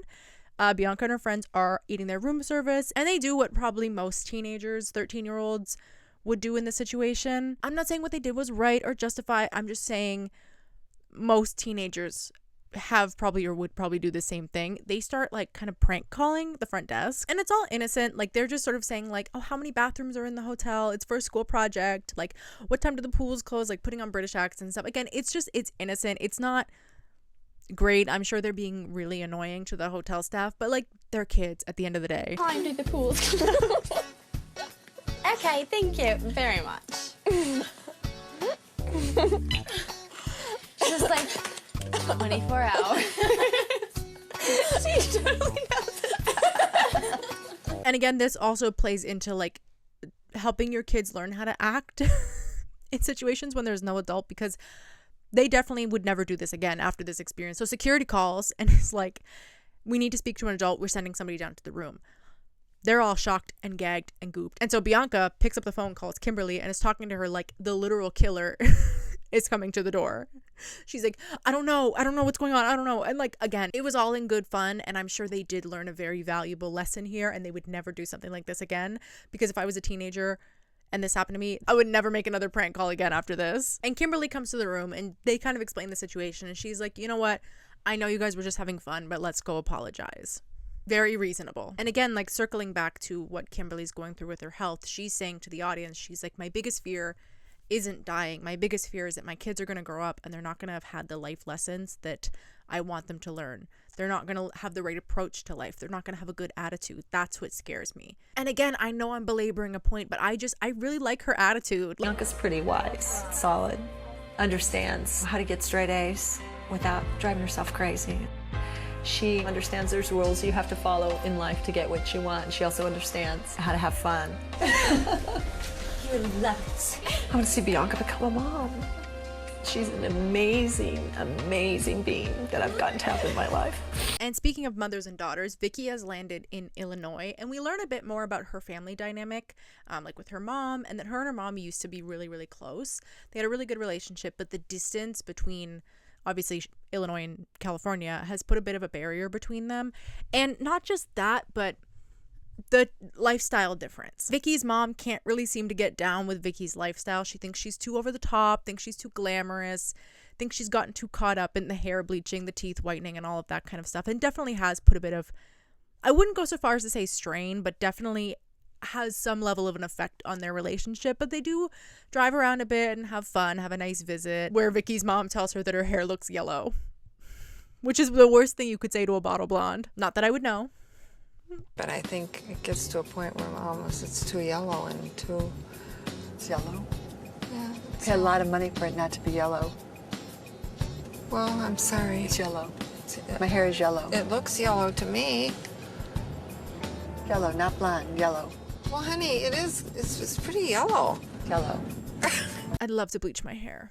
Another thing about the show that does always kind of fascinate me is the sort of like sociology of fashion and makeup and like what is chic and trendy and sexy and all of that per not just time period but in each region. What's considered hot in California is totally different than what's considered hot in New York, especially at this time. And all of that is kind of just like a complicated interlude to allow me to say that every time I watch this show, I have overwhelming thoughts about not just getting short French tip square fake nails, but also bleach blonde. Bleach, sun dipped bleach blonde hair, orange skin bleach hair. And I know that is not the tea, but for one day, if I could have that for one day, I would.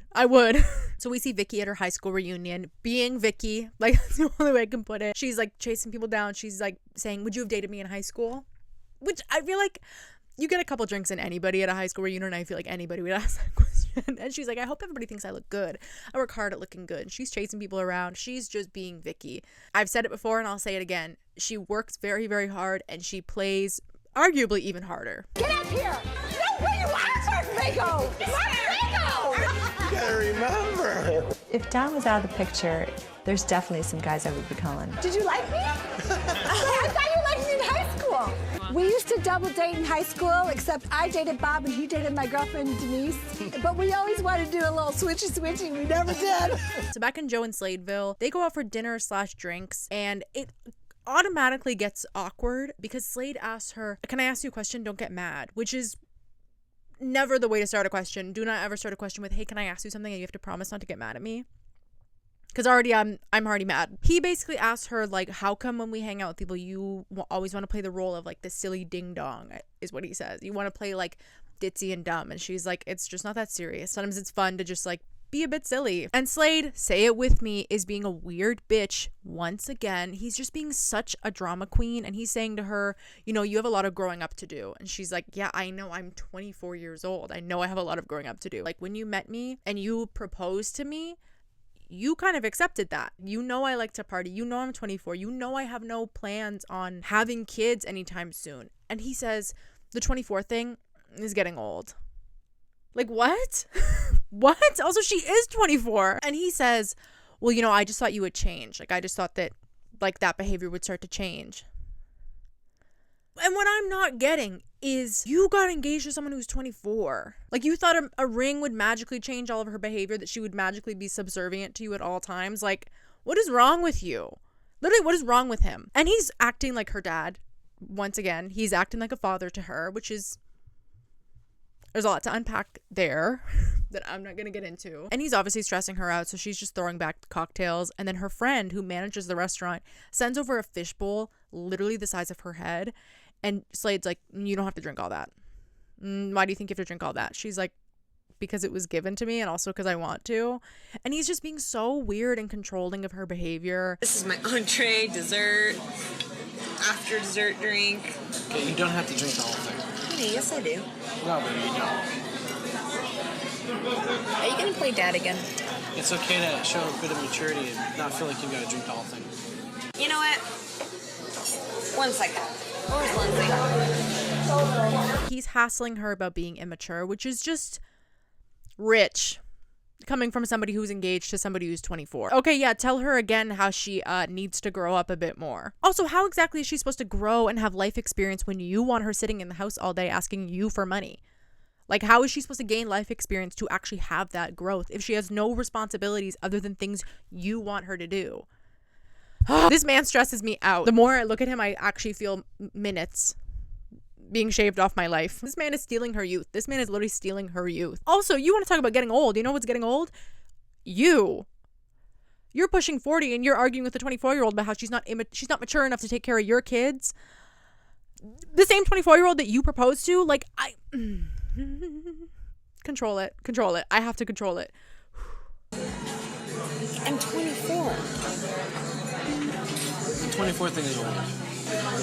24 is not an excuse. It's almost like the producers knew that I was about to blow my top because they switch off of Joe and Slade and onto Kimberly and Scott. They go to the oncologist and Kimberly, her results came back clear. Everything looks good. She's healthy, which is amazing. And she gets to celebrate with her friends, go back to normal. And it's such good news. I love good news. I love good news. Everything came back good. All the results were excellent. Hey guys. How you doing? Oh, it's a huge relief. And so now I get to go back to living. But obviously, no good feeling lasts forever because we're back to Jo and her drama queen fiance Slade having this argument while she drinks her gigantic fishbowl cocktail. It reminds me of she's drinking the shit that I ordered at the VIP theater when I saw Challengers for the second time and they gave me 2 straws. The blood orange mimosa at the VIP. Yeah, that shit was everything. Had me Googling the menu, trying to find out the ingredients, trying to make it myself at home. Anyway, so they're having this awkward meal and Jo's like kind of asking him, she's like, why are you so tense? Like, have some of my cocktail. And he's like, no, I don't want to. So we get a peek at maybe what is bothering Slade so much because he's like, I just don't understand why a woman who's supposed to be engaged is out at the club, you know, drinking and talking to strange men and blah, blah, blah, blah, blah. Where is this coming from? And she says, she's like, I always wear my ring. I lead with the fact that I'm engaged. It's not like that. Like, you're completely misunderstanding the situation. And then she unleashes the gagulator on him. And she says, well, FYI, the man that I fell in love with was confident and secure. So I don't know where all this insecurity shit is coming from. Boom. Yeah, get him. Get him again for me. Whack him again. And yeah, she gagged him with that because then he comes back and he tries to blame it on the alcohol. And he's like, well, I just don't understand why every time alcohol gets involved, it's a problem. It's such a problem with you. It causes problems in our relationship. You know what the example he cites is? Your drinking is such a problem that you don't even remember my proposal. Which, sure, maybe he does have a point there. But then she says, it was New Year's. Which, and I know I'm biased, but as Jo's lawyer on this case, you proposed to a 24-year-old on New Year's. That's a skill issue to me. I'm sorry. That's one of the drunkest days of the year. You can't get mad at her for being drunk when you proposed on New Year's. Who proposes on New Year's? Like, I'm sorry. To each their own, but I'm giving her the point here. Sorry. And I would have done it anyways. Even if you were right, I still would have given the point to Jo because I don't like you. And Slade Smiley, if you're watching this, please don't send me a cease and desist letter. Thank you. And he's pissing her off so much that she has to get up. She's like, I gotta go blow off some steam. She goes into the kitchen to talk to her friend and she basically says, Slade is being a weird bitch right now. And her friend is like, well, if you need to blow off some steam later, we're going out to the club after. You're more than welcome to join us. Like, don't let him stress you out. And she's like, you know what? I might take you up on that. So might be some further. Fine. Then you should do that. We can do it after. Or date. No, we can be done. So she goes back to the table and she basically asks him, she's like, why are you being so pissy? Like, what is your problem? And he goes, I just don't understand why I found somebody who's such a perfect fit in my life and I can't have her because she still wants to go out and party and drink. Nah. First of all, oh, boo-hoo. Shut up. Like, also, like, I, me, my life. You're engaged. It should be our life. Also, she's clearly not a perfect fit in your life because you guys have had issues every single episode about the fact that she has different priorities than you. Clearly, she's not a perfect fit in your life. You think she's a perfect fit in your life because she's hot and you just want to live in servant. Like, that's it. She's not a perfect fit in your life. Like, don't sit here and lie to me. So they split off. It's kind of unclear where their relationship stands. He goes home. Before he leaves, he's telling the camera, he's like, I'm not going to foot the bill for her to go out and drink and talk to strange guys and blah, blah, blah, blah, blah, blah, blah, blah, and drives off. And she's at the bar and she's upset. Like, you can tell she's upset because she's saying if he wants to go out and meet somebody who's 40 and wants to take care of the kids, then so be it. As much as it pains me to say this, I do almost want to give him a bit of a grace because, yeah, okay, sure, it is his money. But then I have to retract my grace because whose fault is that? You don't want her to go out and have a job. You want to have complete financial control over this woman, and then you're going to get mad at what she spends the money on. And never in the history of humanity has there been somebody who needed to be at the club more than this woman. Genuinely. She should have been at the club. She should not have been with whack-ass Slade Smiley. And I really just feel bad for her because she's at the bar alone, and now she's crying, and she's like, I just don't think I can do this anymore. Like, this is just ridiculous. And it is ridiculous. Like, I'm on your side.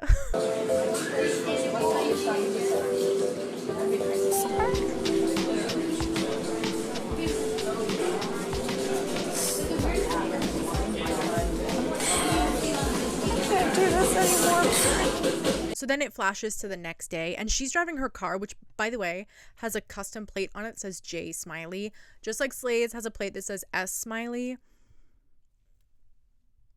Some people might think that's cute or endearing. It might be cute and endearing if the situation wasn't what it is and they were, I don't know, actually married. Her name was actually Joe Smiley, but I digress. And she tells us that they're done and they've called off the engagement. Thank God. Sorry, like, thank God. We prayed for this moment. Everyone was so happy. Thank you, God. And just like that, we're at the season finale. It's not the last episode because we still have the reunion, and I'll explain that. We'll cross that bridge when we get to it. But this is the season finale. So the episode starts with Jeana Keough. I don't know why I always refer to her by her full name. The episode starts with Jeana. She's at home. She's talking about Shane getting ready to leave for college. He's gone shopping. He pulls a shirt out of his bag that says Buck Fuddy on it, like one of those like funny slogan t-shirts, which is very, very of the time, because personally, not to age myself, but I remember like in the pre-social media era of the internet, like when I was a kid, one of my favorite sites to go on, I forget the name of it, but it was like funny t-shirts, and I would just like scroll through it. Like there was no TikTok, Instagram, any of that. I would just go and look at funny t-shirt websites and just like scroll through it. That's very of the time. And that was probably one that I saw. And Jeana says that she feels she's been spoiling Shane a lot, getting him ready to go to university. So she's like, why don't I bring Cara with me with the girls to this like diamond party? Vicki describes it as a Tupperware party for millionaires. So it's Jeana, Lauri, Vicki, and then a bunch of Gina's friends who are not like housewives. Bunch of other ladies. Lauri's there at this Tupperware party for millionaires, even though her whole plot this season has been about how her bills have been affected and she doesn't have the income coming in anymore. But she does say she has been doing well at work, and she has been getting a bit of money from her divorce settlement, so she is a little bit better financially, but she's still not in the same league as these other women, and kind of is like, I don't know why I came, but work. Will you buy this for me? Get your sales up, girl. I'll buy them. They'll be your bonus for the end of the year. We need a man, you guys. Ask your boss for a raise. Yeah.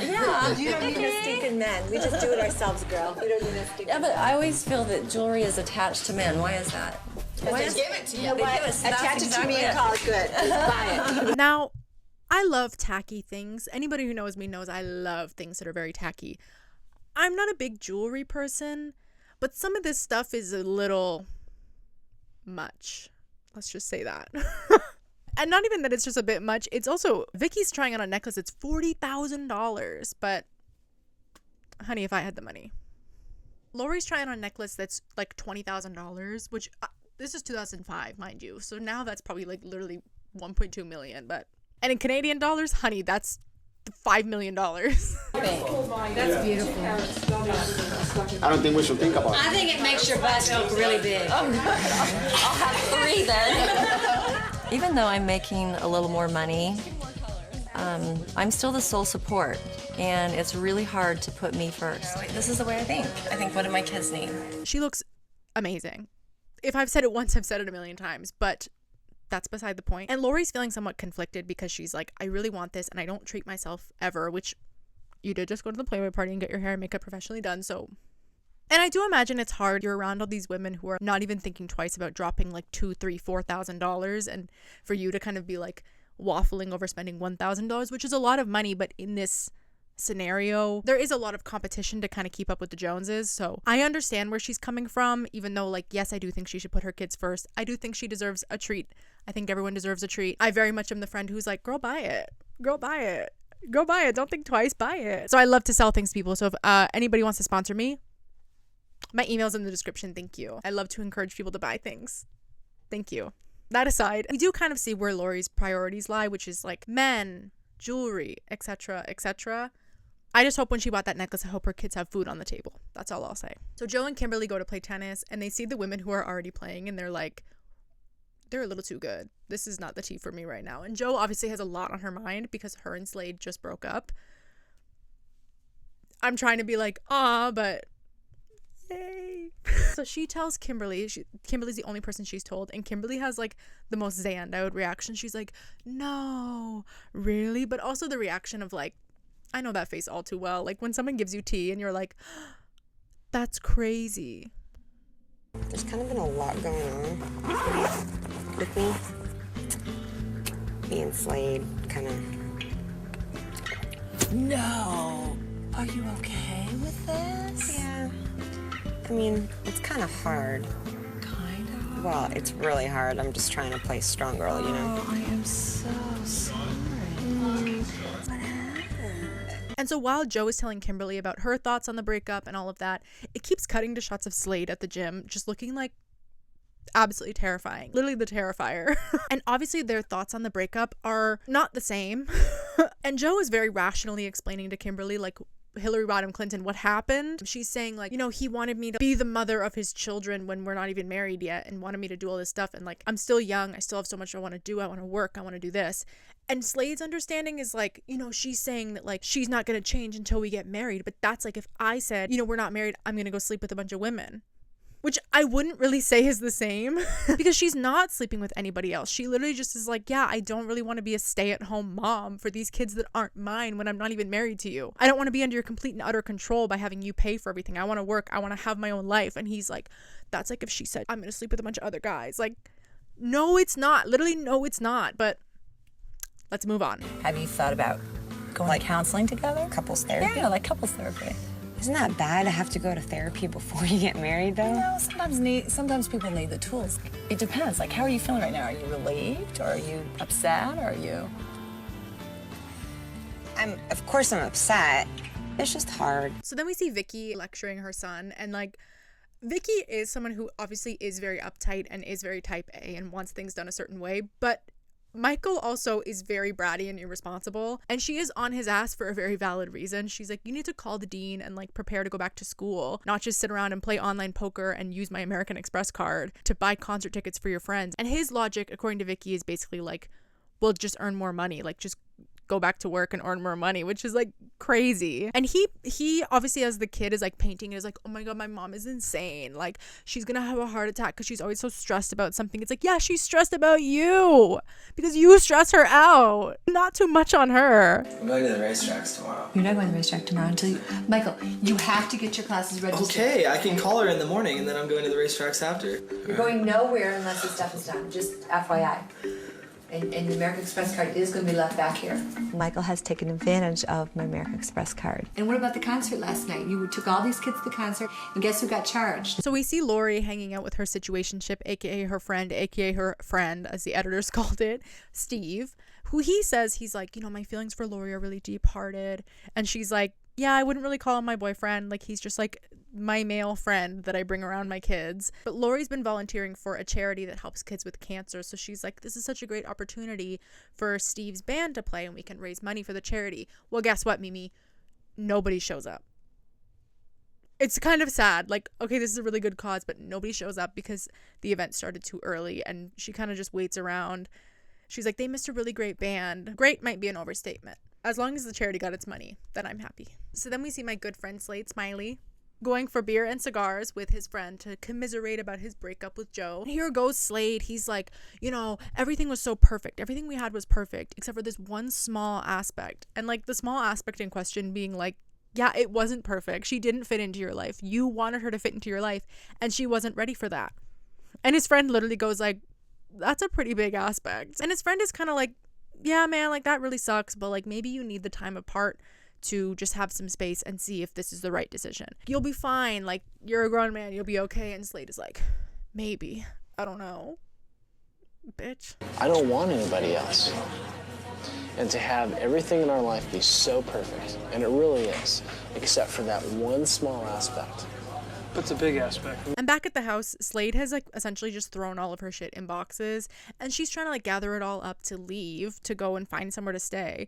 And he comes in, he's like, I thought you were gonna wait to leave until like I came home so I could talk to you. And she's like, what more is there to talk about? He's like, are you sure you want to do this? Are you sure you're making the right decision? She's like, you're the one who walked out on dinner, not me. Like, we're broken up. He says, well, I walked out on dinner because of your behavior.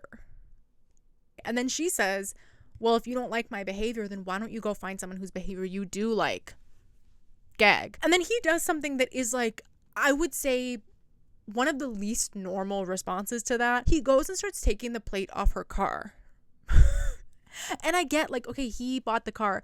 The vanity plate does say J Smiley, even though they're not married, but, and I just don't think that's like a very normal thing to do. Mind you, we know he's not normal, but like, that's weird as fuck. Am I crazy? That's really weird. And she reasonably is like, what are you doing?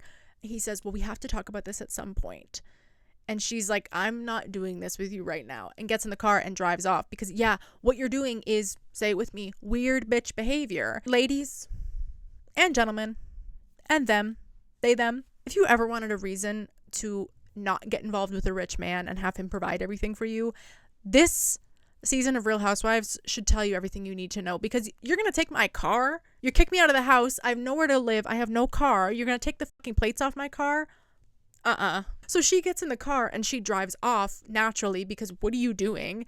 And then he gets in his car after and drives after her in such a hurry. He drives through the flower bed. And when I first saw this, Mama, I was scared. That scared me. I'm like, no, he's too much. Like, I already thought he was weird. I already thought he was American Psycho. No, that was weird.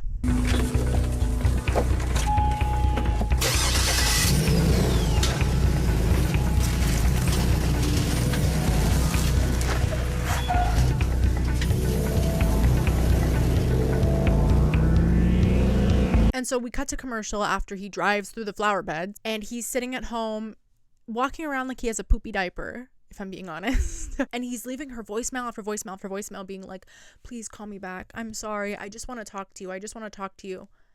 Have you not talked enough? And sitting around looking all sad, holding the license plate like, And you know what the fuck of it all is? She walks through the front door.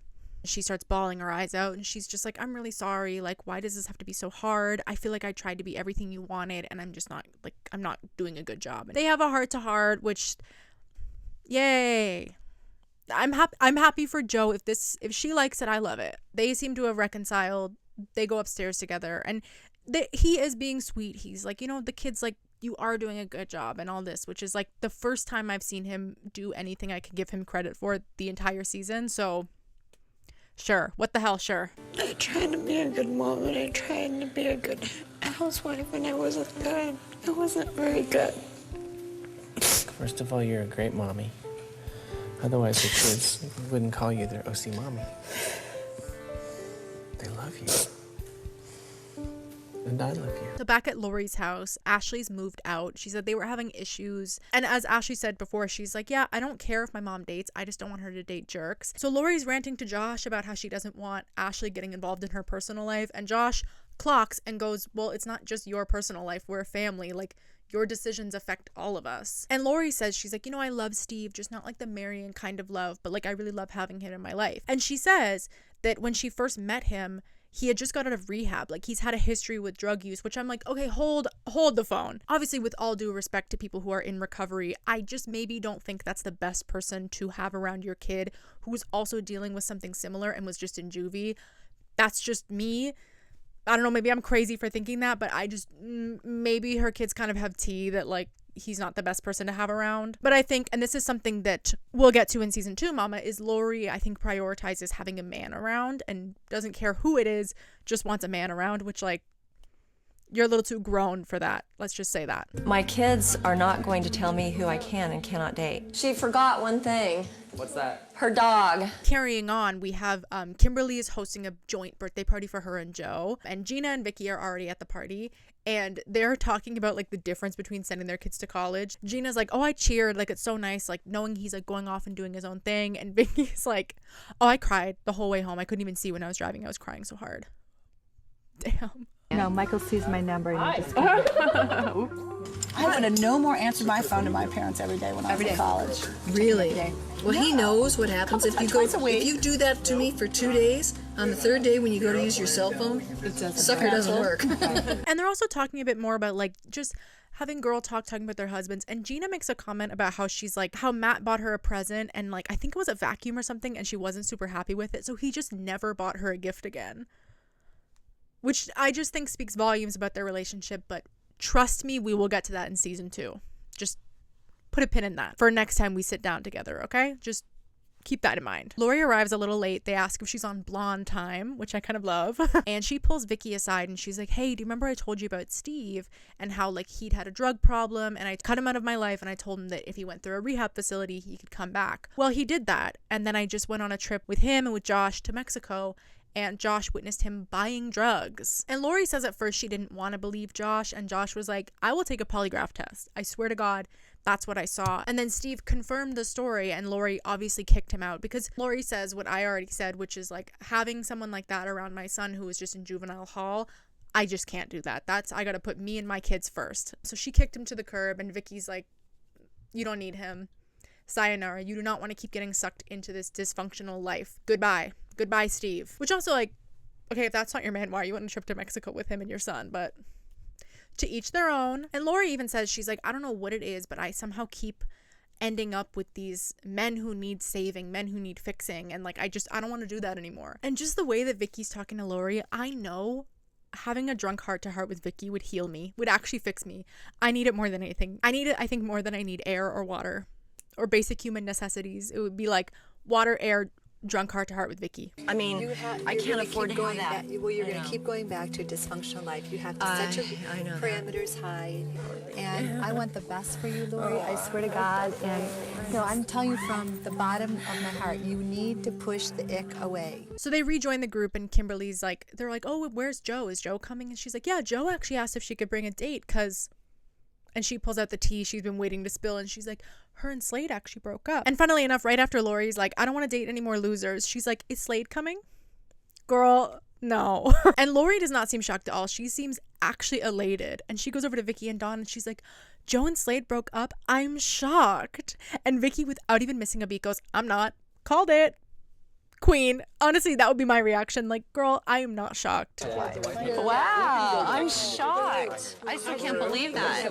I mean, they looked like a cute couple. How old is Slade again? So Joe and that, I'm so shocked. I'm not. You're not? Called it.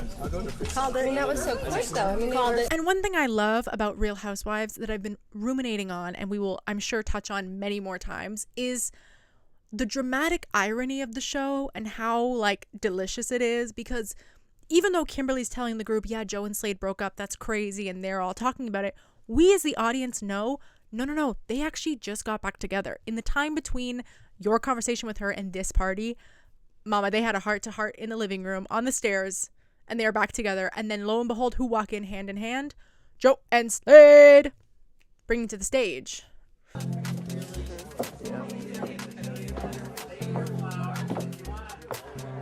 Hey. Making our grand re-entry at Kim's cocktail party was about as awkward as I've ever felt, almost in my life. And so they seem to have talked things through. They're not fully back together, but they're taking things slowly. They're not engaged anymore. They're open to couples therapy, which Kimberly had suggested, but Joe was like, isn't that kind of crazy to go to couples therapy before we're even married? Which, like, yeah, it's not crazy, but I get why you'd kind of be like, we haven't even gotten married yet and we're already in therapy. Like, slow down. But they're open to it. They're healing. Joe says she's in a transitional state. She's not ready to be engaged to him again, but they're warming up. Hopefully we can get back together and make things work. You don't just shut those feelings off. Take some action. I didn't realize this. Yeah. Beautiful.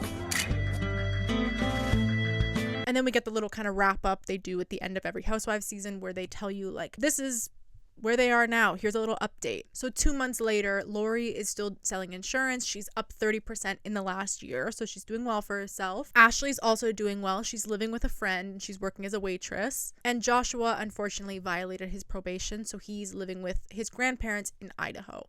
Maybe a change of environment, change of pace will be good for him. Let's hope.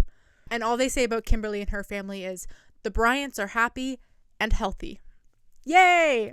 Let's celebrate that. And then as for the Keoughs, Jeana's still one of the highest grossing real estate agents. Colton's hand has healed. Kara's hoping to get into UCLA. And she's a redhead now. Thanks for the update. And Shane is at college with a something batting average. I don't know sports like that. We've been through this. And a 2.8 GPA. So, and they show him in like a toga. So clearly he's not really taking school seriously, but we knew that was coming. And on to the Gunvalsons. Dawn has a job closer to home. Michael has taken Vicky's advice and is only partying once a week. And he has a 2.9 GPA, which I believe has gone up. Let's celebrate that. I keep quoting the clip of Oprah and Lindsay Lohan where she goes, hello, let's celebrate that. So Brianna has left for nursing school and Vicki did not have a nervous breakdown. And say it with me, hello, let's celebrate that. And last but certainly not least, 2 weeks after Kimberly and Joe's birthday party, Joe and Slade called it quits. Hear my heart break. Like, what more can I say? And now for the ultimate gag. 6 weeks later, who does Slade start dating? I'll give you a second to think of your answer, conjure it in your head, maybe leave it in the comments. Lauri. Slade starts dating Lauri. The woman who said she was done dating losers starts dating Slade Smiley. But not for long, because 2 weeks later, Joe and Slade are back together. And Joe is reunited with her Mercedes license plates and all. But it's unofficial. They're not engaged. What a mess. Literally what a mess. And the episode ends with all the women smiling and Jeana in a voiceover saying, "There's a huge mystique when you live behind the gates, but once they open up, we're no different than anybody else." Which, yes, but I wouldn't say no different. I mean, I'm not really out there buying $40,000 necklaces yet.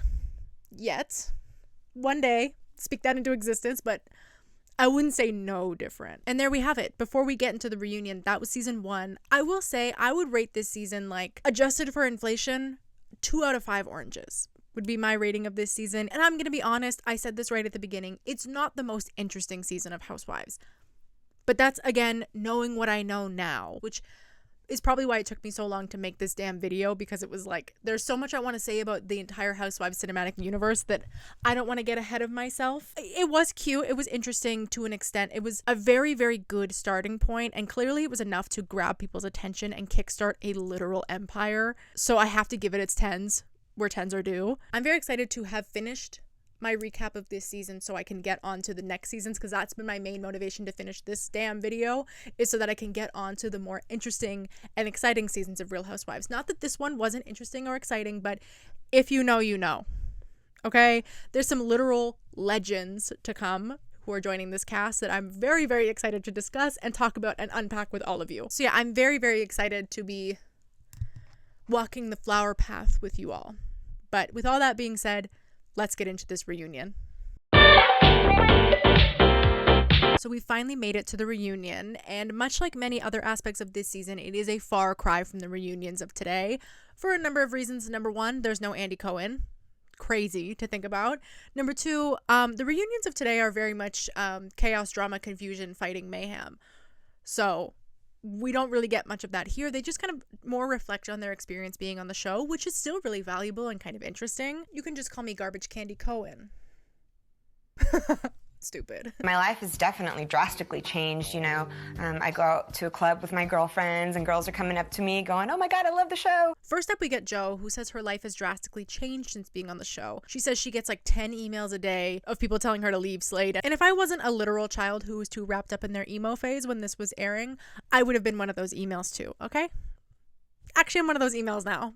And she does what a lot of housewives will come to do when their husband acts actually crazy on the show, is they say, you know, he's not really like that. The show, I get why you got that impression, but he's not really like that, aka she want to blame it on the edit.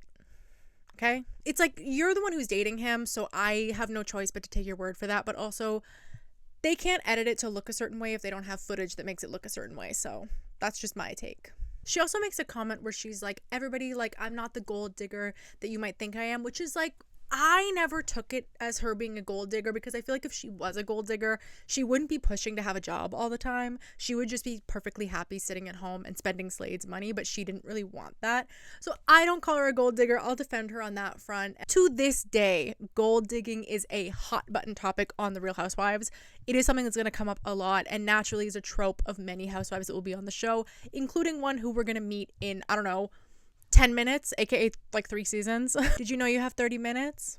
I honestly would say that I think gold digging as a concept and gold digger accusations have come up, to my knowledge, on every single franchise at least once. It is something that will persist throughout the entire show, as I'm sure you can already imagine, but Joe, a gold digger she is not, okay? And she says that after her and Slade broke up, she was getting all these emails of men being like, I could treat you so much better. And she says she thinks Slade was getting the same. And she said, she's like, every time I went out after we broke up, Slade, who was never someone who liked to go out, suddenly every club, every bar I go to, who's there? Slade. Bitch, what the fuck? Okay. Who's there? Slade. Smiley is there. That's who. I was actually in LA at a club randomly with my girlfriends and saw, who do you know, Lauri and Slade dancing on the dance floor. I was like, oh, no, she didn't. Well, I know that there was a little conflict there between Joe and Lauri. I actually went up to Slade and I kind of went, and he turned around. And the response was, nice date. And Slade tries to claim, oh, it wasn't a date. It wasn't like that. Meanwhile, in Joe's words, he was freaking her on the dance floor. And this is where we kind of get the first inkling of conflict, because she says, she's like, honestly, I felt a little bit betrayed, because you think you know someone, you invite them to your birthday party, they bring you a present, you think you know them, you think they're your friend, and then they go and move in on your man. That's really weird. But also, Slade is also kind of weird as for that. And this is kind of where Slade gets his little nickname of being a housewife hunter, because why date another woman on the show? Unless you literally just want to be messy, which I would not put that past him. And I completely forgot to mention this in the last episode, but at Kimberly and Joe's birthday party, Kimberly makes a comment about how Lauri could be Joe's mom, and Lauri literally goes, who's Joe? At her birthday party, mind you, and she remembered who Slade was. And speaking of Miss Kimberly Bryant, Joe says that when her and Slade were trying to reconcile and talk things through, like work it out, get back together, whatever you want to call it, Kimberly was messaging Joe saying that Lauri and Slade were still seeing each other behind Joe's back and they were sleeping together. But Joe comes to find out that was actually a lie. Gossip and mess started by Kimberly to get back at Joe because Joe didn't stand up for her at a radio interview that she did. And the show famously is still kind of taking its shape, but this is a moment where I see the roots starting to dig into the ground of chaos, drama, mess, mayhem, and confusion. So Joe finishes off her little post-show interview by saying that her and Slade are back to being boyfriend-girlfriend.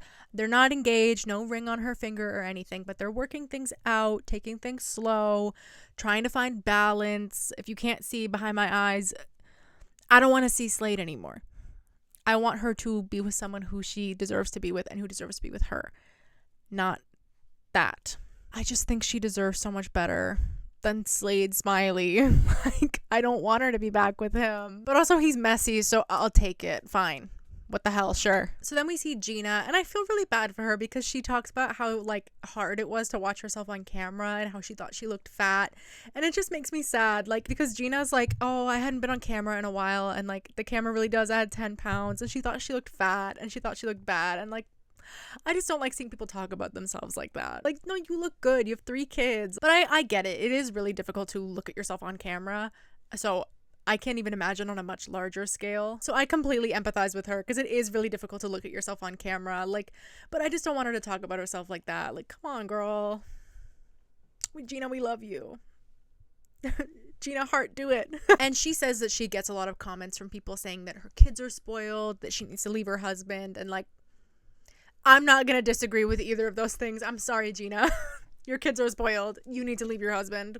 What more can I say? And she does comment on like the parasocial relationship of it all. She says like people really think they know you because you're in their living room. And she tells a story about how she was at the pond with Cara and Joe and Slade, and these like 2 big guys in a pickup truck pulled over and were like, hey, Slade, you need to give your girl some slack. Love the show though, which like I love the idea of these 2 big burly dudes like sitting down and watching the Real Housewives. You know, they might just see one of you and think, gosh, she kind of looks like that girl from the Real Housewives. But when there's 2 or 3 of us together, people are stopping, they're making comments, and it's not just a hi, how are you? You know, people get into it. And Jeana mentioned something that I don't actually think that she mentioned at all during the season, or at least I didn't catch it if she did in like the 4 times I watched this season to make this video, that her husband actually throughout the season was struggling with his problems with alcohol and was in and out of treatment, which made it hard being away from his family for long periods of time, which kind of does explain a lot.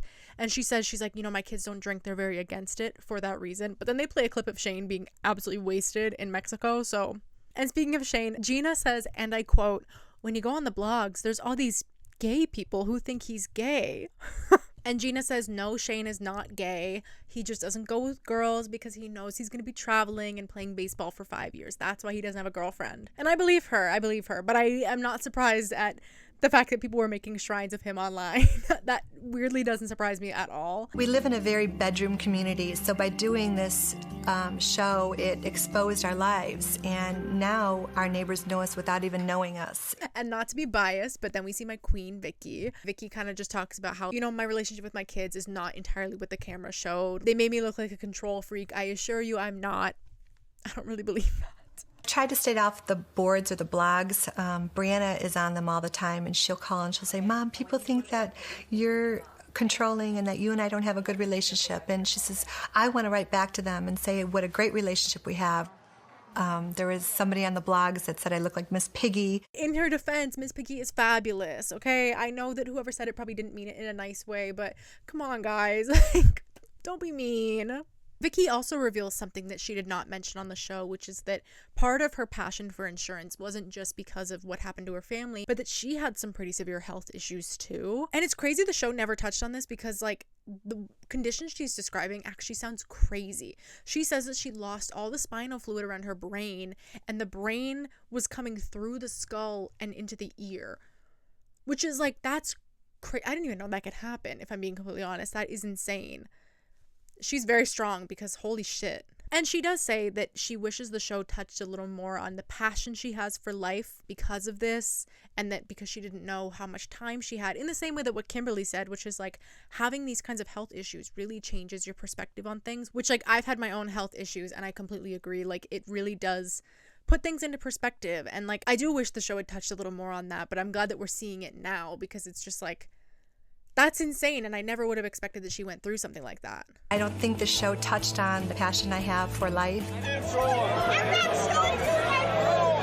It becomes real when you don't know what your future is. Am I going to be here for another year or 10 years or 100 years? I mean, we don't know. So moving on to Lauri. Lauri talks about how she gets people sending her photos in the mail asking for autographs, like with their pre-addressed envelope inside to send it back, which is like, as much as on one level that sounds kind of insane, that would be me. I'm sorry. I would be so starstruck if I met a housewife. Like, I would love to go to BravoCon. I can meet like Brad Pitt and I would be like, okay, it's not a major holiday. But if I met like Vicki Gunvalson, bitch, you would have to pick me up off the floor. I don't care. Like, I would be so starstruck. And then she says she's like, by far the craziest fan mail I received was a pair of Manolo Blahniks from the father of a cast member on Laguna Beach with a note inside that was like, I want you to join me for dinner. We can share some crazy reality stories. She said she did not go out with him, but like, damn. Also, I want to know whose dad it was. So Lauri gives her version of events of what happened between her and Slade. And she says that when Slade started talking to her, he had told her that him and Joe were completely done. Joe was seeing other people, he was seeing other people, and that it was fine. But then they ventured up to LA to go to the club and they run into Joe.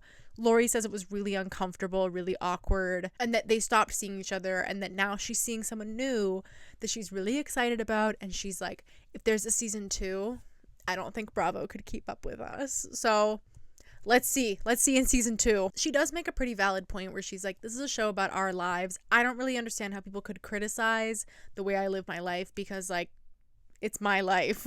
Which, like, yeah, I'm still gonna criticize it though, but she raises a fair point. It is her life and not mine. The show is about our lives, and I don't understand how anybody can criticize the way I'm living my life. This is my life. You know, I'm obviously not perfect. You know, I mean, who is? But, you know, I'm just doing my best. Hey, guys. She makes another valid point where she's like, you know, they'd probably shoot hundreds of hours of footage to cut it down to 7. So they're going to pick the parts that are the most dramatic. And that for me is kind of like why with a lot of these shows, I don't try to pass too much judgment on like who these women are as people, because again, I know they're picking and choosing certain footage to show us to make it interesting. So like, I'm not going to sit here and like say, oh, she's a bad person, no, she's a bad mom, yada yada yada, but I will make my little comments. Josh is currently living with me. He's back home and doing really well. He's back in school and working furiously on trying to catch up with deficient credits. He's working at Abercrombie & Fitch. So after Lauri's interview, we move on to the ladies sitting in Vicki's backyard and just like watching scenes from the show and providing commentary. And I will point out, Kimberly is not present and she also didn't get an interview. So I'm assuming she's not back for season 2. Actually, I don't know why I say I'm assuming, like I haven't watched it. She's not back in season 2, but she's not at the reunion. So we don't really get much closure on her story. I believe I read in Not All Diamonds and Rosé that like she kind of didn't really want to be a part of the show anymore as it started to go on, was like, and obviously with the radio interview thing, it kind of makes sense. But we will get to that in season 2. Trust me. And thus begins a long tradition of one-season wonders women who come on the show for one season and for whatever reason are not back for a second. And a lot of the time it is just like they're not a good fit. The show's not for them. But she's the OG one season wonder. And obviously knowing what I know, having read these books, watched season 2, and I know she's not back. When Vicki says, oh yeah, it's too bad Kimberly couldn't be here because she's on vacation. And frankly, I just don't believe that. Like, surely they could have picked a different time if it was just a matter of scheduling, but moving on. Well, you guys, too bad Kimberly couldn't come. She was on vacation, but we love her. Kimberly, we love you. Sorry you couldn't be here. So when they're sitting in Vicki's backyard, I'm honestly not going to recap most of it because it's kind of them doing what I'm doing right now, which is watching the show and just like talking about it. Really, the only kind of like noteworthy thing that happens here is they kind of are like, let's talk about the elephant in the room, Joe and Lauri. How is it? And Joe literally goes, just smile and nod. Next question. Again, this is a reunion that is nothing like the reunions we will come to see. This one is kind of just like recapping what happened, which is funny for me to say it like that when that's exactly what I'm doing, but I don't care. I'm gonna keep doing it anyway. Yeah, it's very different. There's no Andy, and Andy really is a driving force of like asking the questions and really getting those awkward moments, whereas like when the ladies are just sitting there, they're gonna keep up appearances and just nod and smile and okay, work. Andy really is a very necessary cog in the Real Housewives machine, I fear. It is a nice little bow to tie up the season with, but not a super groundbreaking reunion. It does make me excited for season 2. But I would be excited anyways because I love Real Housewives. So yeah, those were my thoughts and my recap of Real Housewives of Orange County season 1. First Real Housewives season ever. This was a decent season and a foundational text in the Real Housewives cinematic universe. So I'm very excited to be on this journey together and to get into the real meat of this franchise and this overall dynasty of women. I'm very, very, very excited. Thank you so much if you made it to the end of this video. I really appreciate it.